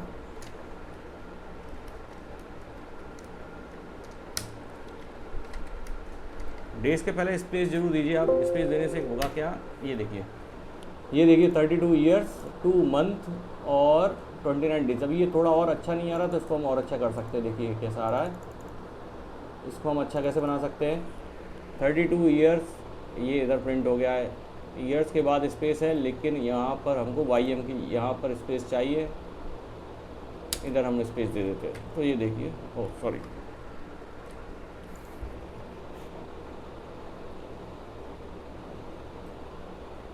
ईयर्स के बाद हम लोग यहाँ पर स्पेस दे देते हैं, तो ये ऐसा आ गया है। 2 मंथ आ गया है। चाहें तो आप इसमें कॉमा भी लगा सकते हैं। ईयर्स के बाद यहाँ पर मैं एक कॉमा जोड़ देता हूँ, से और क्लियर हो जाएगा ये। तो 32 ईयर्स 2 मंथ हो जाएगा, और 29 डेज़ यहाँ पर स्पेस नहीं आ रहा है, तो इधर भी हम लोग स्पेस दे देते हैं। कैसे देंगे भाई, मंथ के बाद हमको चाहिए स्पेस, तो यहाँ हमने दे दिया स्पेस और कॉमा लगा दिया है। तो देखिए ये ऐसा आ गया है 20 डेज़। तो आप इस तरीके से किसी की भी डेट ऑफ बर्थ से या किसी एक स्पेसिफिक डेट से आज की डेट का या किसी दूसरी डेट का एग्जैक्ट टाइम आप निकाल सकते हैं। ये एक सिंगल फार्मूले से आप इसको प्रिंट कर सकते हैं। अब इसमें कुछ भी नहीं करना। अगर आपके पास बहुत सारी मल्टीपल डेट्स हैं तो आप इसमें कुछ भी प्रिंट कर सकते हैं। मान लीजिए यहाँ पर एक और डेट डाल देता हूँ मैं, 22/28/05/1985 और 01-04-1978। और तो आपको कुछ नहीं करना, आपको यहाँ पर उठा के सीधा ड्रैग करना है इसको। देखिए ये ड्रैग करेंगे आप, और ये देखिए सबकी एज निकलना चालू हो जाएगी। ये देखिए ये आ गई। ऐसे ही इसको भी अगर आप ड्रैग कर देंगे तो देखिए ये इस व्यक्ति की एज आ गई है, इसकी एज आ गई है, सबकी एग्जैक्ट एज आज की डेट में आ जाएगी। और यहाँ आपने टुडे फंक्शन यूज़ किया है, तो अगर आप इसको बंद करके रख देंगे एक्सेल शीट को, 1 साल बाद भी आप खोलेंगे तो वो आज की डेट से ही निकालेगा जो वर्तमान में डेट है। अच्छा, एक चीज़ और इसमें मैं क्लियर कर दूँ, यहाँ टुडे में डेट अगर आपकी गलत आ रही है तो इसका मतलब आपने जो कंप्यूटर की डेट है वो आपकी गलत है। अगर आपकी कंप्यूटर की डेट गलत होगी तो ये टुडे की डेट भी गलत प्रिंट करेगा। तो ये था हमारा डेट के कुछ फॉर्मूलाज। अच्छा, अभी 1-2 चीज़ें और हैं, वो और बता देता हूँ मैं आपको इसके अंदर। जैसे कि मान लीजिए कि ये एक तारीख है, अब इस दिन कौन सा दिन था तो वो आपको पता करना है। तो इक्वल टू आप लगाएंगे टेक्स्ट, और यहाँ आप डाल देंगे वैल्यू, वैल्यू हमारी ये, और कॉमा DDDD, ये इसका आपको ऐसा ऐसा ऐसा लिखना है। तो इससे क्या होगा, देखिए ये प्रिंट कर देगा मंडे, यानी कि 22 फरवरी 1988 को क्या था, मंडे था। यहाँ मैं लगा देता हूँ फार्मूला। तो इन सब की जिस दिन इन लोगों की बर्थडे थी, कौन सा दिन था, वो आपको पता चल जाएगा। कैसे पता चलेगा, ये आप लगाएंगे यहाँ पर टेक्स्ट, और टेक्स्ट के बाद आप लगाएंगे यहाँ पर सेल, कौन सी हमारी ये A3 के लिए मैं फार्मूला लगा रहा हूँ, कॉमा DDDD। और ये देखिए ये मंडे था, और इन सब का भी आ गया। ये ट्यूसडे था, और ये जब भाई साहब हुए थे तो ये सैटरडे था, इनके टाइम पर ट्यूसडे था। तो ये आप पता लगा सकते हैं ईजीली। क्या है फार्मूला, ये है फार्मूला जो आपका ऊपर लिखा हुआ है।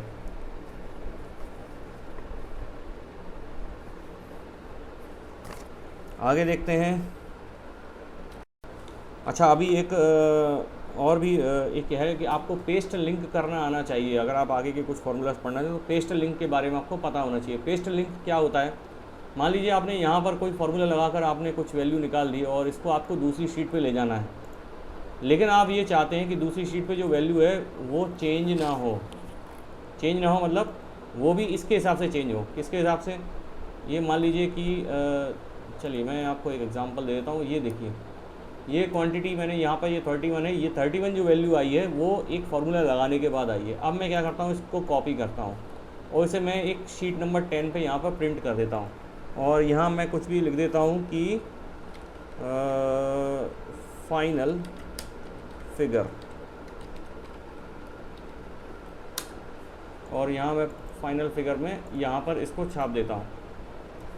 कॉपी करता हूँ पहले, ये देखिए यहाँ से मैंने इसे कॉपी किया, यहाँ मैंने इसको पेस्ट कर दिया। देखिए दो तरीके बता रहा हूँ। पहले तो मैं सिंपल पेस्ट करूँगा जब, तो यहाँ आपको एक रेफरेंस नाम का एक एरर आएगा, मतलब वो समझ नहीं पाएगा कि इसको कहाँ प्रिंट करना, क्या प्रिंट करना, आप दूसरी शीट से कैसे लेके आ गए। लेकिन यहाँ आप देखिए, आप इसको करिए कॉपी। कॉपी करने के बाद जब इसको आप पेस्ट स्पेशल पर जाकर यहाँ देखिए, आप यहाँ एक ऑप्शन आपको मिलेगा पेस्ट लिंक का, अगर आपको दिखाई दे रहा हो तो ये देखिए पेस्ट लिंक का जो ऑप्शन मिलेगा ना, इससे आपको इसको करना है। तो पेस्ट लिंक जो आप करेंगे क्लिक, तो ये देखिए ये पेस्ट हो जाएगा। अच्छा, अब ये पेस्ट होने का फ़ायदा क्या है? चलिए हम वापस आते हैं इस शीट पर और देखिए यहाँ मैंने कुछ चेंज किया। बाद में मेरे को पता चला कि भाई ये जो कार की क्वांटिटी है 10 नहीं थी, 15 थी। जैसे ही मैंने इसको 15 किया तो ये तो 36 हो गया। अब यही फिगर आपका आपने वहाँ पे भी पेस्ट किया है, तो देखिए इधर भी ये चेंज हो जाएगा। तो ये पेस्ट लिंक का यूज़ करके आप एक शीट से दूसरी शीट में लिंकिंग भी कर सकते हैं। मतलब आपका एक फिगर, अगर आप कहीं से भी एक फिगर भी चेंज करेंगे आप, तो आपकी सभी फिगर चेंज होते जाएंगे, चाहे वो दूसरी शीट पर ही क्यों ना हो। तो जब आप दूसरी शीट पर पेस्ट करेंगे तो आपको पेस्ट लिंक का यूज़ करना है। पेस्ट लिंक कहाँ मिलेगा आपको? पेस्ट स्पेशल के अंदर मिलेगा। आगे बढ़ते हैं। चलिए हम देखते हैं वी लुकअप। वी लुकअप में हमको क्या करना है? वी लुकअप यानी होता है वर्टिकल लुकअप, और कभी उसको यूज़ करते हैं वो हम एक एग्जांपल से समझते हैं। फटाफट मैं बना लेता हूँ एक डेटा और फिर आपको बताता हूँ कि वी लुकअप हमको कैसे यूज़ करना है।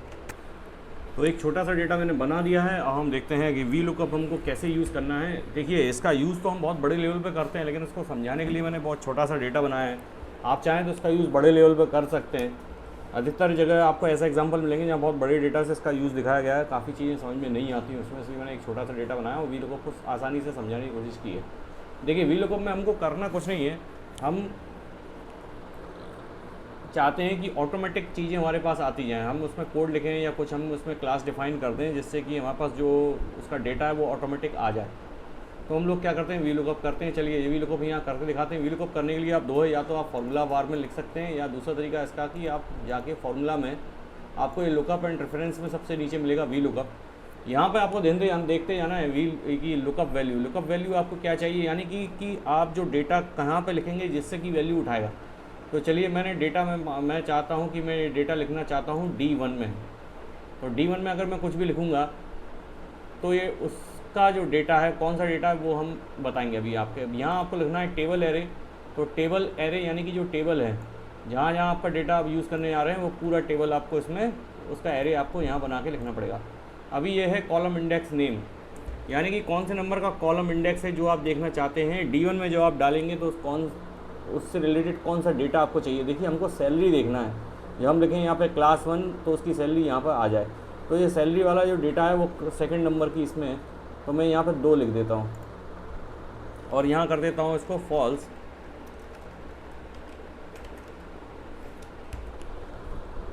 चलिए अब देखते हैं क्या होता है। तो देखिए ये मैंने लिख दिया यहाँ पर ये D1, और D1 में जैसे मैंने क्लास 1 लिखा यहाँ इसकी सैलरी आ गई। तो ये देखिए इसी को हम लोग वी लुकअप कहते हैं। आप चाहें तो इसको बहुत बड़े लेवल पे भी करके देख सकते हैं और बड़े लेवल पे इसका एग्जांपल लिख सकते हैं। देखिए यहाँ मैं अगर जैसे लिखूँगा क्लास 2, ये देखिए इसकी सैलरी आ गई। आप इसे एम्प्लॉय कोड के हिसाब से भी बना सकते हैं, और भी बहुत से ऐसे तरीके हैं जिससे आप इसको बना सकते हैं। एक छोटा एग्जाम्पल और है मेरे पास, जो चलिए इस शीट को आप देखिए।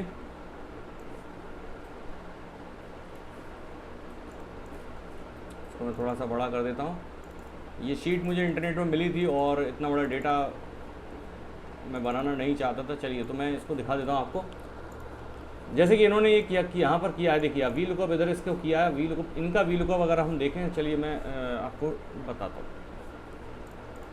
किसका वी लुकअप मैं करके दिखाता हूँ आपको। ये मैंने हटा दिया है। देखिए हमारे पास क्या है, एम्प्लॉई कोड है, एम्प्लॉई डिज़ाइन है, और एम्प्लॉई की टीम है, और सैलरी है।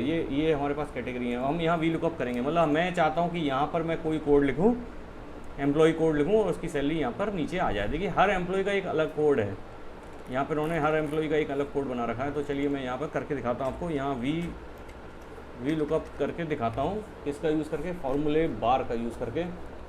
तो मैं आ जाता हूँ फार्मूला में, और यहाँ पे मैं आ जाता हूँ वी लुकअप के अंदर। ये देखिए लुकअप वैल्यू, अभी लुकअप वैल्यू यानी कि डेटा हम कहाँ से उठा रहे हैं, तो ये इस वाले कॉलम से उठा रहे हैं, तो S2 मैंने लिख दिया। अभी टेबल एरे क्या है, तो यहाँ हमने टेबल जो यूज़ किया है वो ये पूरे यूज़ किए, तो जहाँ जहाँ हमारे टेबल का कंटेंट है वो पूरा मैंने इसमें छाप दिया। देखिए ये एम्प्लॉय नेम हम इसमें यूज़ नहीं कर रहे, इसलिए मैंने नहीं लिखा। देखिए ये सब आ गए। अब कॉलम इंडेक्स नंबर, तो कॉलम इंडेक्स यानी जो हम टेबल यूज़ कर रहे हैं उसमें B, C, D और E यूज़ कर रहे हैं, तो E वाला कॉलम का हमको इंडेक्स चाहिए। मतलब मैं जब यहाँ पर एम्प्लॉय कोड लिखूँ तो उसकी सैलरी मुझे चाहिए, और सैलरी हमारी है 4 नंबर के उसमें। तो मैं यहाँ पर लिख देता हूँ 4, 1 2 3 4, ठीक है। और रेंज लुकअप को मैं कर देता हूँ फॉल्स। तो ये देखिए ये 18,000 आ गई। जैसे ही मैं इसको चेंज करूँगा, चलिए PTG कर देता हूँ मैं, ये देखिए इसकी सैलरी आ गई 21,000। ये इस तरीके से आप इसको यूज़ कर सकते हैं। सेम ऐसा ही वी लुकअप के साथ H लुकअप भी इसी तरीके से होता है। आप चाहें तो एक तरीका और है, मैं इसी में करके दिखा देता हूँ आपको। आप चाहें तो एक लिस्ट भी बना सकते हैं, डेटा वैलिडेशन का यूज़ करके एक लिस्ट बना सकते हैं। लिस्ट कैसे बनाएंगे, चलिए मैं एक काम करता हूँ कि इसको, ये पूरी जो लिस्ट है इसे मैं एक नाम से सेव कर देता हूँ। इसको मैं कर देता हूँ CODE कोड 1 के नाम से मैं सेव कर देता हूँ। तो अभी ये जो है, ये पूरे कॉलम का नाम जो मैंने ये रेंज है इसका नाम कर दिया है कोड 1। अब मैं यहाँ पर डेटा वैलिडेशन यूज़ करूँगा इधर पर। देखिए डेटा वैलिडेशन कैसे यूज़ करना है, मैं जाऊँगा अभी डेटा में, और डेटा वैलिडेशन का यूज़ करूँगा।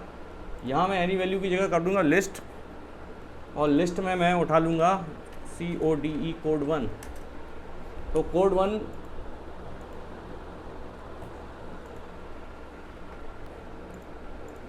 देखिए एक बार फिर से डेटा वैलिडेशन के अंदर में जाकर यहाँ पर लिस्ट सेलेक्ट करता हूँ, और यहाँ इक्वल टू लगाकर कोड 1 लिख देता हूँ। इक्वल टू जरूर लगाएं। कोड 1 जैसे लिखूँगा तो कोड 1 के नाम से हमने ये एम्प्लॉय कोड की पूरी लिस्ट सेव करके रखी है। ये देखिए ये ऐसा आ जाएगा, और जब आप इसमें ड्रैग एंड ड्रॉप करेंगे तो देखिए इस तरीके से ये आ जाएगा। ठीक है, यहाँ मैं एम्प्लॉय कोड सेलेक्ट कर लेता हूँ, और ये देखिए अब ये जो चीज़ है यहाँ मैं क्या करूँगा, सेम ये जो चीज़ थी इस फॉर्मूले को मैं यहाँ लगा देता हूँ।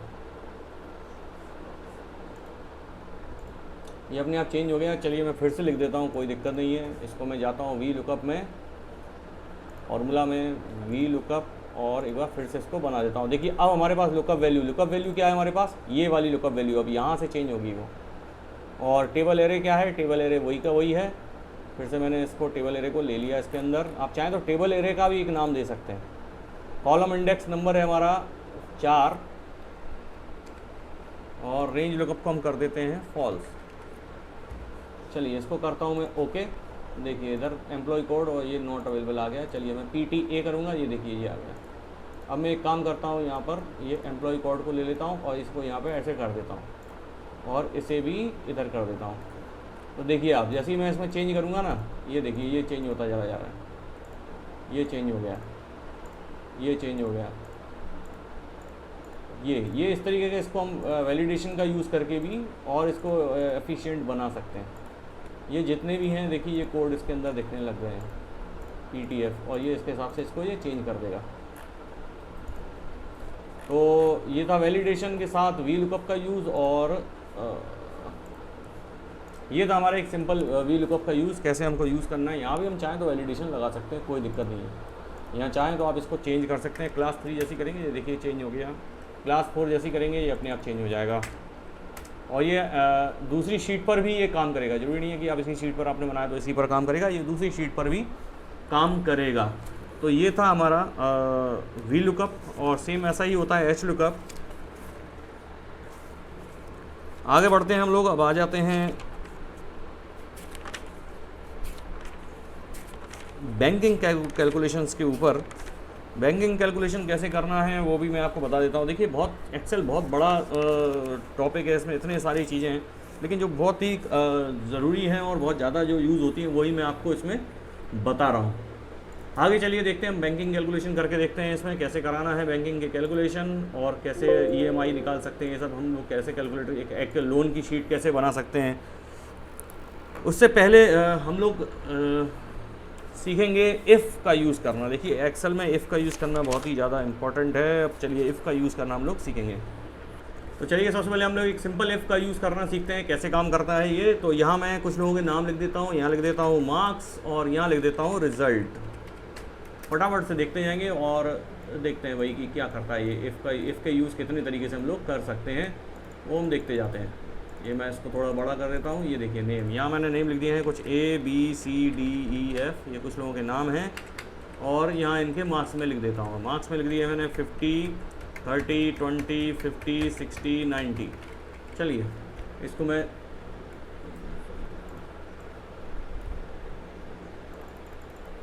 ये देखिए, अब मैं चाहता हूँ कि यहाँ पर मैं कुछ ऐसा रिज़ल्ट बनाऊँ कि जिसके 40 अबव मार्क्स हैं, या 50 या 50 से ज़्यादा मार्क्स हैं वो पास है, और 50 से नीचे है वो फेल है।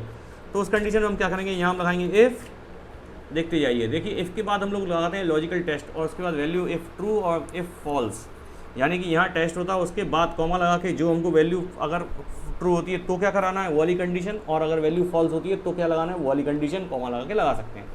तो यहाँ हम लोग पहले लगाएंगे टेस्ट, और हमारा टेस्ट क्या है कि ये B2 है, तो if B2 is less than, या अपन बना देते हैं greater than, B2 is greater than and equal to 50, तो ये क्या कर देगा, ये कर देगा इसको पास। तो यहाँ पास प्रिंट लिखा आ जाएगा। आप चाहें तो इसमें कोई कंडीशन भी जोड़ सकते हैं, कोई एक अलग फॉर्मूला भी जोड़ सकते हैं, लेकिन यहाँ मैंने लगाया। और अगर कंडीशन सेटिस्फाई नहीं कर रही है तो हम लिख देते हैं फेल। तो ये देखिए इसको पास कर दिया इसने। और अब आपको सबके लिए अलग से फॉर्मूला लगाने की जरूरत नहीं है, आपको सिर्फ ड्रैग करना चाहिए। देखिए सब पास हो गए और फेल हो गए, तो ये 30 और 20 वाले ये फेल हो गए हैं। तो ये इफ़ की कंडीशन का सबसे पहला उपयोग। दूसरा देखिए,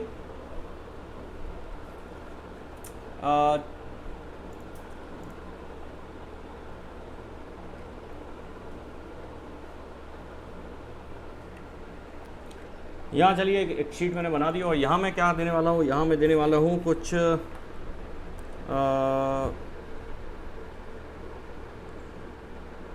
प्राइस।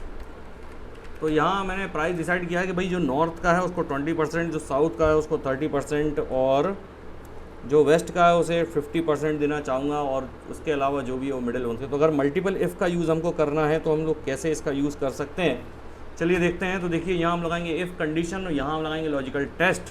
तो पहला टेस्ट हमारा क्या है कि ये B2 इक्वल टू मैं कर देता हूँ नॉर्थ, NORTH नॉर्थ। अगर B2 नॉर्थ है तो नॉर्थ वाले को तो मैं 20% तो देना है, या 2000 रुपये हमको देना है, तो हमने 2000 इधर कर दिया। ठीक है, अभी कॉमा लगाता हूँ मैं। जैसे ही कॉमा लगाता हूँ तो अब ये कंडीशन अगर फॉल्स होगी तो क्या करना है ये हमको लिखना है। तो अब यहाँ पर एक और दूसरी कंडीशन आ जाएगी कि भाई अगर नॉर्थ वाला नहीं है तो क्या करना है हमको, नॉर्थ का नहीं है तो हमको एक और कंडीशन इसके अंदर चला जाएगा हमारा ये। तो यहाँ B2 इक्वल टू हम लोग यहाँ डाल देंगे साउथ, और साउथ वाले को हमको क्या देना है। अब ये कंडीशन हो गई। अब ये कंडीशन अगर सेटिस्फाई होती है तो हमको क्या देना है, इसको हमको देना है 3000 रुपये। ठीक है, अब कॉमा लगा देता हूँ मैं। यहाँ फिर से एक और इफ़ जोड़ देता हूँ, ये वाली कंडीशन में नहीं गई तो ये फिर से इफ़ में चला जाएगा, और इफ़ के साथ ये कंडीशन चाहेगी B2 में, और B2 की अगर वैल्यू क्या है, वेस्ट है। चलो तो वेस्ट वाले को कितना देना है, यहाँ कॉमा लगाता हूँ। अब ये कंडीशन देखिए, वैल्यू इफ़ ट्रू, अगर मतलब B2 वेस्ट का है तो उसको क्या देना है भाई, इसको हमको देना है 5000 रुपये। ठीक है, और फिर कॉमा लगाता हूँ। अब कंडीशन वैल्यू इफ़ फॉल्स, यानी कि अब इनमें से कोई भी नहीं है, इधर उधर का कहीं कुछ गलत एंट्री कर दी है तो क्या करें। तो यहाँ चलिए मैं लगा देता हूँ कि इनवैलिड डेटा, ये प्रिंट होके आ जाए। चलिए देखिए ये बन गया फॉर्मूला पूरा। अगर आप ऊपर देखना चाहें तो देखिए B2 इक्वल टू नॉट, ये देखिए वैल्यू इफ़ ट्रू तो 2000 डाल दिया हमने, वैल्यू इफ़ फॉल्स, फॉल्स की वैल्यू में हमने एक और इफ़ कंडीशन डाल दी, फिर उसके अंदर वैल्यू इफ़ ट्रू थी तो ये, उसके अंदर फिर से एक और कंडीशन डाल दी। यहाँ मैं एंटर करता हूँ, ये कुछ ब्रैकेट और लगाना पड़ेंगे आपको लास्ट में। देखिए ये आ गया। अब नॉर्थ वाले को 2000 हमने दे दिए, ये प्राइस अच्छा नहीं लग रहा है, इसको कुछ और भी लिख सकते हैं, मनी या कुछ भी लिख दीजिए। चलिए अब इसको मैं ड्रैग करता जाऊँगा, ये देखिए ईस्ट इनवैलिड डेटा, क्योंकि इसके लिए हमने डेटा लिखा ही नहीं है, इसके लिए हमने डेटा लिखा नहीं है। अगर मैं यहाँ पर इसको साउथ कर दूँगा ना, तो ये इसको भी देखिए ये चेंज हो जाएगा। यहाँ मैं वेस्ट कर दूँगा, ये देखिए ये चेंज हो जाएगा। तो इस तरीके से आप इसका यूज़ कर सकते हैं, और भी चाहें तो मल्टीपल कंडीशन लगा सकते हैं। अच्छा, ये तो थी एक कंडीशन की भाई फिक्स था कि नॉर्थ है। मान लीजिए आपको कोई किसी की मार्कशीट आप बना रहे हैं, मार्कशीट में आपको आप देखिए मान लीजिए कोई 40 से 60 ऐसी कंडीशन आती है कि 40 से 60% वाला है तो ग्रेड सी है, 60 से 75 वाला है तो ग्रेड बी है, 76 से 100 वाला है तो ग्रेड है। ये ऐसा कुछ अगर आपको बनाना है, ग्रेड बनानी है, तो उस केस में हम लोग क्या करेंगे? तो इस केस में हम लोग एंड इफ़ के साथ एंड का यूज़ करेंगे। तो दो चीज़ें हम लोगों को और सीखना है। वो क्या सीखना है? एक तो सीखना है इफ़ के साथ एंड का उपयोग और का उपयोग। इफ़ के साथ एंड और कॉमा इफ़ के साथ हमको सीखना है और का उपयोग। देखिए इफ़ के साथ एंड क्या करता है, इफ़ के साथ के एंड में अगर आप यूज़ करेंगे तो आपको जितनी कंडीशन है सभी सेटिस्फाई होना चाहिए। और के साथ और अगर आप यूज़ करते हैं तो उसमें दो कंडीशन में से कोई भी एक सेटिस्फाई हो, तीन कंडीशन में से कोई भी एक सेटिस्फाई हो, तो ये काम करेगा। ठीक है, तो चलिए एक दो एग्जांपल से इसको फटाफट समझते हैं ये कैसे काम करेगा। एक नई शीट ले लेता हूँ मैं यहाँ। चलिए मैं इफ़ कंडीशन का और का कंडीशन आपको बताता हूँ। सबसे पहले मैं एंड इफ़ के साथ एंड का उपयोग आपको बताता हूँ। तो चलिए यहाँ मैंने एक बना दिया है नेम, और यहाँ बना दिया है मैं 10th रिज़ल्ट और 12th रिज़ल्ट, और ये बीटेक रिज़ल्ट। चलो अब मान लीजिए आपके कॉलेज में एक कंपनी आई, उस कंपनी ने क्या बोला, कुछ क्राइटेरिया दे दिया है उन्होंने। तो यहाँ कुछ लोग हैं जो बैठने वाले स्टूडेंट है, ABCDEFGH ऐसे कुछ लोग हैं। इनकी 10th की मार्कशीट बना, 10th के रिज़ल्ट अपन लोग इसमें डाल देते हैं। तो एक का डाल देते हैं 75, इसका 12th का डाल देते हैं 65, और बीटेक में डाल देते हैं 70। अभी ऐसे ही इसका डाल देते हैं, इसका 70, 75, 80, इसका 75, इसका 75 और इसका भी 80, इसका 70, इसका 70, इसका 80। फटाफट से डेटा बनाता हूँ मैं इसका।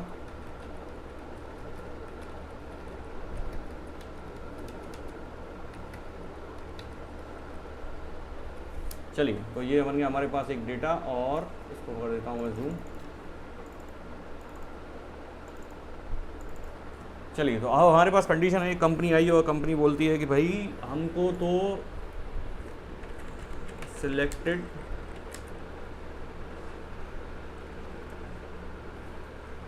सिलेक्शन नाम का एक हमने बना दिया टैब, यानी कि जिसका सिलेक्शन होगा उसमें यस आएगा और नहीं तो नो आएगा। तो अब सिलेक्शन का क्राइटेरिया जो है, वो क्राइटेरिया क्या है कि क्लास 10th में 75% चाहिए, क्लास 12th में भी 75 चाहिए, और बीटेक में भी इसको 70% चाहिए, 75 चाहिए। चलिए मतलब तीनों में इसको 75 चाहिए। तो ऐसी कंडीशन बनाने के लिए हम लोग क्या करेंगे, तो यहाँ हम लोग यूज़ करेंगे इफ़ के साथ एंड। तो चलिए बनाते हैं इफ़ के साथ एंड। यहाँ हमने इफ़ कंडीशन लगा दिया और लगा देंगे सीधा एंड।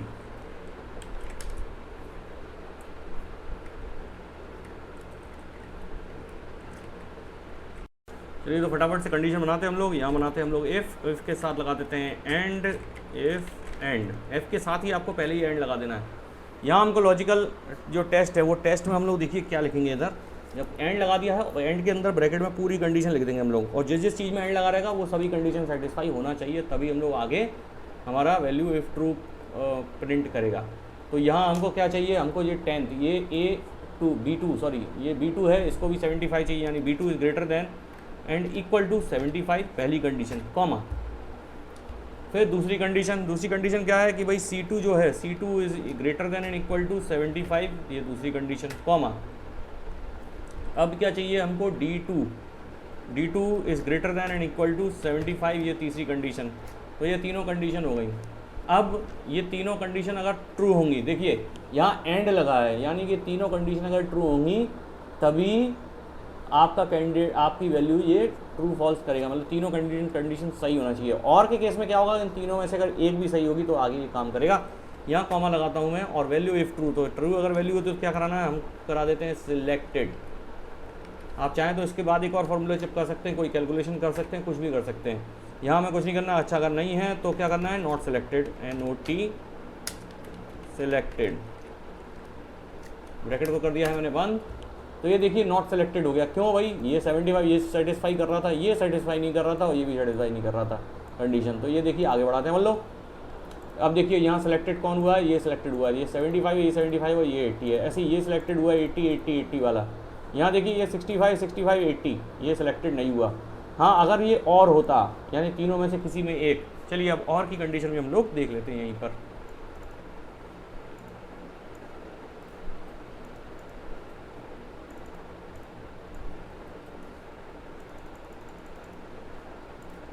और की कंडीशन क्या होगी, सेम यही कंडीशन होगी। इसको मैं उठा के कॉपी कर देता हूँ और कुछ नहीं करना हमको।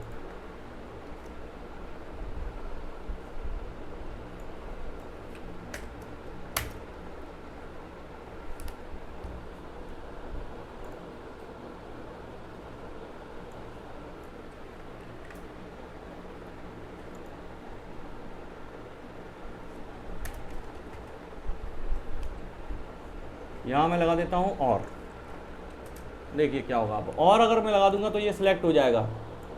देखते हैं कौन कौन सिलेक्ट हो, तो सभी सिलेक्ट हो जाएंगे। क्यों, क्योंकि देखिए यहाँ पर और का मतलब है कि इन तीनों में से कोई भी एक कंडीशन अगर सेटिस्फाई होगी, तो यहाँ देखिए ये 75 ये पास हो जाएगा, इसका 75 कहाँ है, ये 75 ये इधर पास हो जाएगा, इन इसके दोनों के ये तो हो ही जाएगा। ये देखिए ये भी नॉट सेलेक्टेड था लेकिन ये सिलेक्टेड हो जाएगा। क्यों, क्योंकि इसकी एक कंडीशन ट्रू हो गई है ये वाली, तो ये सेटिस्फाई हो जाएगा। देखिए अगर एक चीज़ और मैं इसको चलते चलते बता ही दूँ आपको, ये देखिए इसमें आप कलर भी कर सकते हैं कंडीशनल फॉर्मेटिंग से। तो यहाँ मैं कर देता हूँ, इसको ग्रेटर देन अपन 75 वाले को कर देते हैं इधर। ये देखिए तो ये तीनों रो दिख रही है इसकी, ये सिलेक्टेड हैं। लेकिन अगर और के केस में अगर हम देखें, अगर हम इसमें और लगा दें एंड की जगह, तो तीनों में से एक भी अगर सेटिस्फाई कर रहा होगा तो ये सिलेक्टेड हो जाएगा। देखिए यहाँ पर सिर्फ 80% है लेकिन ये सिलेक्टेड हो गया, लेकिन यहाँ एंड के केस में ये सिलेक्टेड नहीं है। ठीक है, तो ये एंड और का केस था, और एंड के साथ इफ़ के साथ हम लोगों ने मल्टीपल इफ़ भी हमने देख लिया है।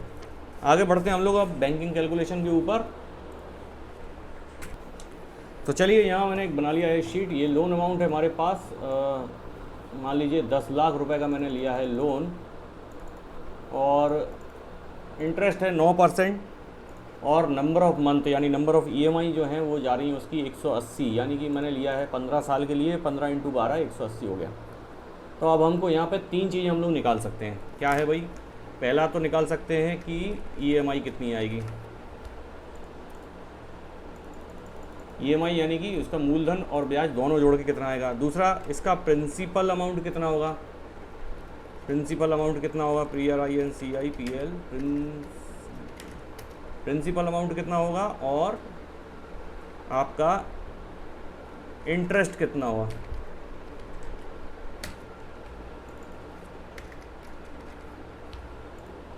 ये 3 चीज़ें इसमें अपन लोग निकाल सकते हैं, और चाहें तो फिर आप लोन की शीट भी बना सकते हैं। तो पहले अपन लोग देखेंगे कि तीनों चीज़ें अलग अलग कैसे निकालते हैं। सबसे पहले EMI आपको निकालना है, तो उसके लिए हम लोग यूज़ करेंगे PMT फंक्शन। तो यहाँ लिखेंगे हम लोग PMT, और यहाँ देखिए ये कुछ चीज़ें आपसे पूछेगा। सबसे पहले रेट, तो रेट जो है वो हमारा ये है अपना B4 में, ये हमने लिख दिया है डिवाइड बाय 12। रेट जो होती है वो मासिक लगाना है हमको, तो 12 से डिवाइड करना पड़ेगा। NPER यानी नंबर ऑफ़ पीरियड्स हमारे 180 हो, जो कहाँ लिखे हुए हैं, B5 में लिखे हुए हैं।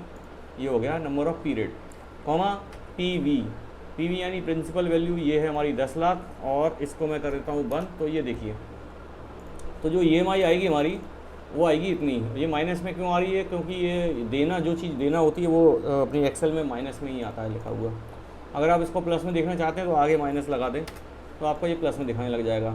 रुपीज़ का साइन इसमें मैंने ऑलरेडी जोड़ दिया था, इसलिए आ रहा है। आप चाहें तो उसको हटा भी सकते हैं यहाँ से, करेंसी से डेटा टाइप सेलेक्ट कर, उसके सेल का टाइप सेलेक्ट करके। अब यहाँ प्रिंसिपल निकालना है हमको, तो प्रिंसिपल जो हम लोग निकालते हैं वो IPMT। अब प्रिंसिपल और इंटरेस्ट दोनों ऐसी चीज़ें हैं कि हर महीने अलग अलग बदलती रहती हैं। पहले महीने अलग होगा, दूसरे महीने अलग होगा, तीसरे महीने अलग होगा। तो अपन किस महीने के लिए निकालना है वो भी अपन इसमें निकाल सकते हैं। सबसे पहले हम लोग पहले महीने के लिए प्रिंसिपल निकालेंगे।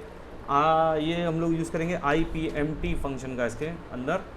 यहाँ हम लोग रेट यूज़ करेंगे 9% है ये, डिवाइड बाई 12 कॉमा PER यानी नंबर ऑफ, ये कौन से पीरियड का, यानी हम पहले महीने का निकाल रहे हैं। यहाँ ध्यान रखिए, ये पहले महीने का हम निकाल रहे हैं, दूसरे महीने का अलग होगा, तीसरे महीने का अलग होगा। तो पहले महीने का लिए प्रिंसिपल हमारा ये आ जाएगा 1 लिख देंगे हम लोग, और नंबर ऑफ़ पीरियड्स हमारे हैं 180, ये B5 में लिखे हुए हैं, और प्रिंसिपल वैल्यू है वो 10 लाख है। इसको मैं यहाँ लिख देता हूँ।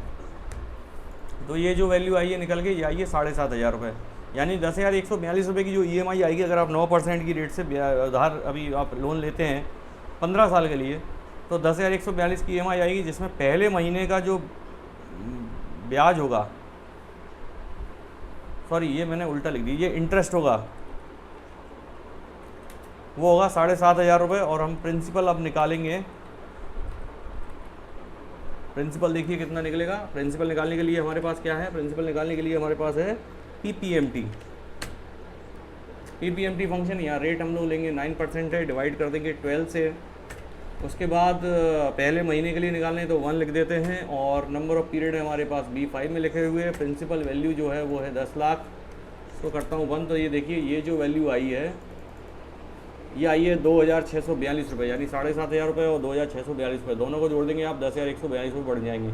तो आपकी जो पहले महीने की EMI है उसमें से इंटरेस्ट जो होगा 7,500 रुपये होगा, वही होगा। अगर आप इसको कम करना चाहें तो यहाँ से आप कम भी कर सकते हैं, पूरी वैल्यू चेंज हो जाएगी। 8.75 कर दिया। चलिए देखिए, ये देखिए आप इतने से इतना अंतर पड़ जाता है। मान लीजिए आप 10 लाख का ब्याज लेते हैं, आप गवर्नमेंट कहती है ना कि हमने 0.25% घटा दिया, इससे क्या अंतर पड़ेगा। तो देखिए इतना अंतर पड़ जाता है। आप मान लीजिए आपकी 8.75 है और आपकी EMI अभी 9,994 रुपये आ रही है। अगर 8.5 अगर मैं कर दूँ तो देखिए 100 रुपये कम हो जाते हैं सीधे सीधे 15 साल के लिए हर महीने। तो आप देखिए कितना अंतर पड़ जाता है।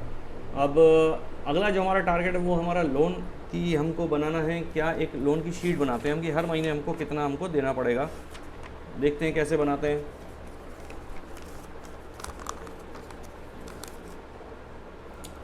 तो चलिए अब हम बनाने वाले हैं लोन की एक शीट। यहाँ मैंने कुछ चीज़ें लिख दी हैं, जैसे कि अपना लोन अमाउंट है वो मैंने कर दिया है, मान लीजिए 10 लाख रुपए का, और रेट ले लिया है 8.75। पीरियड है हमारे, नंबर ऑफ़ पीरियड्स हैं 180, यानी कि ये लोन है जो 15 साल के लिए है। अपने को नंबर ऑफ़ पीरियड मंथ में ही लेना है, और यहाँ परसेंटेज का साइन लगाना ज़रूरी है।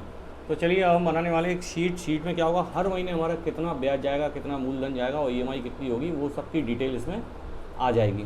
तो उसके लिए हमें 2 चीज़ें निकालना है। एक तो निकालना है हमको पहले तो मंथ, नंबर ऑफ़ मंथ, कौन से मंथ के लिए हम निकालने वाले हैं, और उसके बाद हमको एक PMT फंक्शन और IPMT फंक्शन दोनों यूज़ करना है। तो PPMT से क्या निकलेगा हमारा प्रिंसिपल, IPMT से निकलेगा हमारा इंटरेस्ट, और ये दोनों मिलके बनेगी EMI। यहाँ मैं चाहूँ तो उसको प्रिंसिपल हम लोग लिख देते हैं, और ये है हमारा इंटरेस्ट, और दोनों को मिलके बनेगी हमारी EMI। तो हम लोग पहले निकालेंगे प्रिंसिपल पहले महीने के लिए, इंटरेस्ट पहले महीने के लिए, और हम इसको ड्रैग करते हुए जाएंगे और ये मंथ के हिसाब से ये चेंज होता चला जाएगा। ठीक है, तो देखिए क्या करना है हमको। सबसे पहले प्रिंसिपल निकालना है। प्रिंसिपल निकलेगा हमारा PPMT से, और इसको हम लोग माइनस में ले लेते हैं क्योंकि हमको ये देना है। तो PPMT हम लोग माइनस में ले लेते हैं। यहाँ पर हम लोग लेते हैं रेट। देखिए रेट क्या है, ये है, लेकिन अब हम जब इसको ड्रैग करते हुए जाएंगे तो ये कॉलम ये जो है ये चेंज होते जाएंगे। तो अगर चेंज ना हो तो उसके लिए हम क्या करते हैं देखते हैं। यहाँ हम इसको F4 दबाएंगे तो देखिए $3 बन जाएगा ये, डिवाइड बाय हम इसको 12 कर देंगे। उसके बाद पीरियड, नंबर ऑफ़ पीरियड पहले मंथ के लिए, तो मंथ यहाँ से आ रहे हैं, ये हमको चेंज कराना है तो हमने ले लिए A2। जब हम ड्रैग करेंगे तो ये दूसरे महीने के लिए, तीसरे महीने के लिए अपने आप ये निकलता हुआ चला जाएगा। अब हम ले लेते हैं NPER यानी number of periods. Number of periods हैं यहाँ पर, ये है अपना H4 में है ये, लेकिन जब हम इसको ड्रैग करेंगे तो ये चेंज होगा, लेकिन हमको चेंज नहीं कराना है, इसलिए हम दबा देते हैं F4 दबा दिया, और ये $4 बन गया, कॉमा PV है हमारा यहाँ पर, यानी कि H2 में, और इसको भी हमें फ्रीज रखना है तो हमने इसको बंद कर दिया और यहाँ पर एंटर किया। देखिए ये प्रिंसिपल अमाउंट जो है पहले महीने के लिए वो आया इतना। अब हम लगाते हैं इंटरेस्ट। तो इंटरेस्ट कितना होगा IPMT से, यानी पहली बार जो EMI आएगी पहले महीने की, उसमें आपका मूलधन सिर्फ 2,702 रुपये होगा, और टोटल EMI कितनी बनेगी वो भी हम लोग देखते हैं। तो रेट हमारे को ये है दी हुई यहाँ पे, इसको भी मैं चेंज कर देता हूँ, डिवाइड कर देता हूँ 12, कॉमा ये हमको मिलेगा यहाँ से A2 यानी पहला दूसरा तीसरा महीना, 180 महीने के लिए हम लोग बना रहे हैं, ठीक है। अब कॉमा लगाता हूँ मैं, ये NP है, नंबर ऑफ़ पीरियड्स हैं हमारे ये, इसको भी मैं चेंज कर देता हूँ, फ्रीज़ कर देता हूँ मतलब, और PV प्रिंसिपल अमाउंट है ये, इसको भी फ्रीज़ करना पड़ेगा हमको, $H $2, और ये बंद किया मैंने, माइनस नहीं लगाया था शायद, हाँ माइनस में आगे लगा देता हूँ, तो ये हमारा हो गया 7,291 रुपये इंटरेस्ट आएगा पहले महीने के लिए, और EMI बनेगी दोनों को जोड़ के, तो B2 प्लस C2 कर देता हूँ मैं, तो हमारी बनी EMI 9,994 रुपये।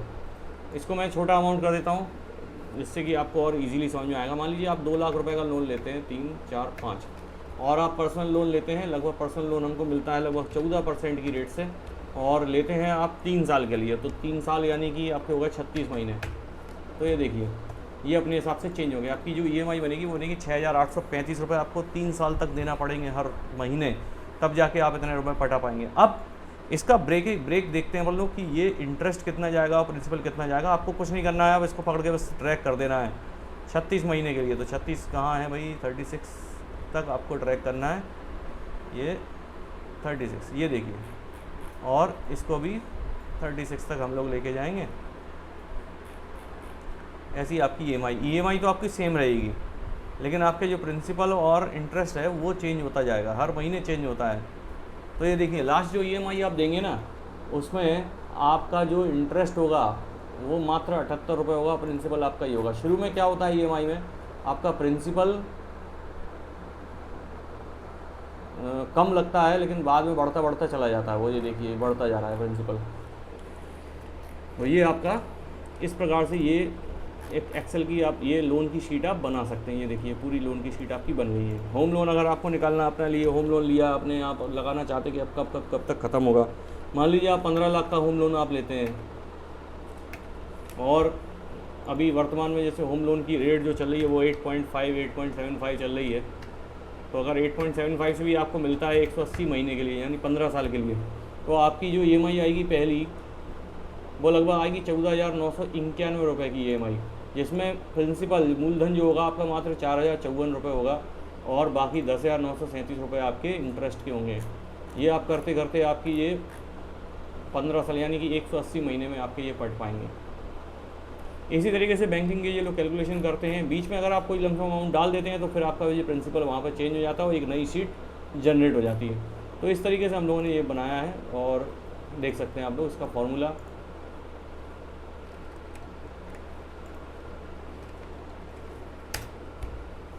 तो आशा करता हूँ आपको ये चीज़ अच्छी होगी और समझ में आई होगी। ये कुछ इंपॉर्टेंट फंक्शंस थे, फार्मूलाज थे एक्सेल के, जो हम लोगों ने जल्दी सीखे। और भी अगर आपको कुछ भी इसमें समझ में ना आए या कुछ नई चीज़ अगर आप सीखना चाहते हैं एक्सेल में, तो कमेंट में बताइए हमको, और बने रहिए मेरे साथ। चैनल को करिए सब्सक्राइब YP टेक को, और भी अच्छी वीडियोस पाने के लिए बेल आइकन दबाइए, नोटिफिकेशन पाइए। Thank you for watching.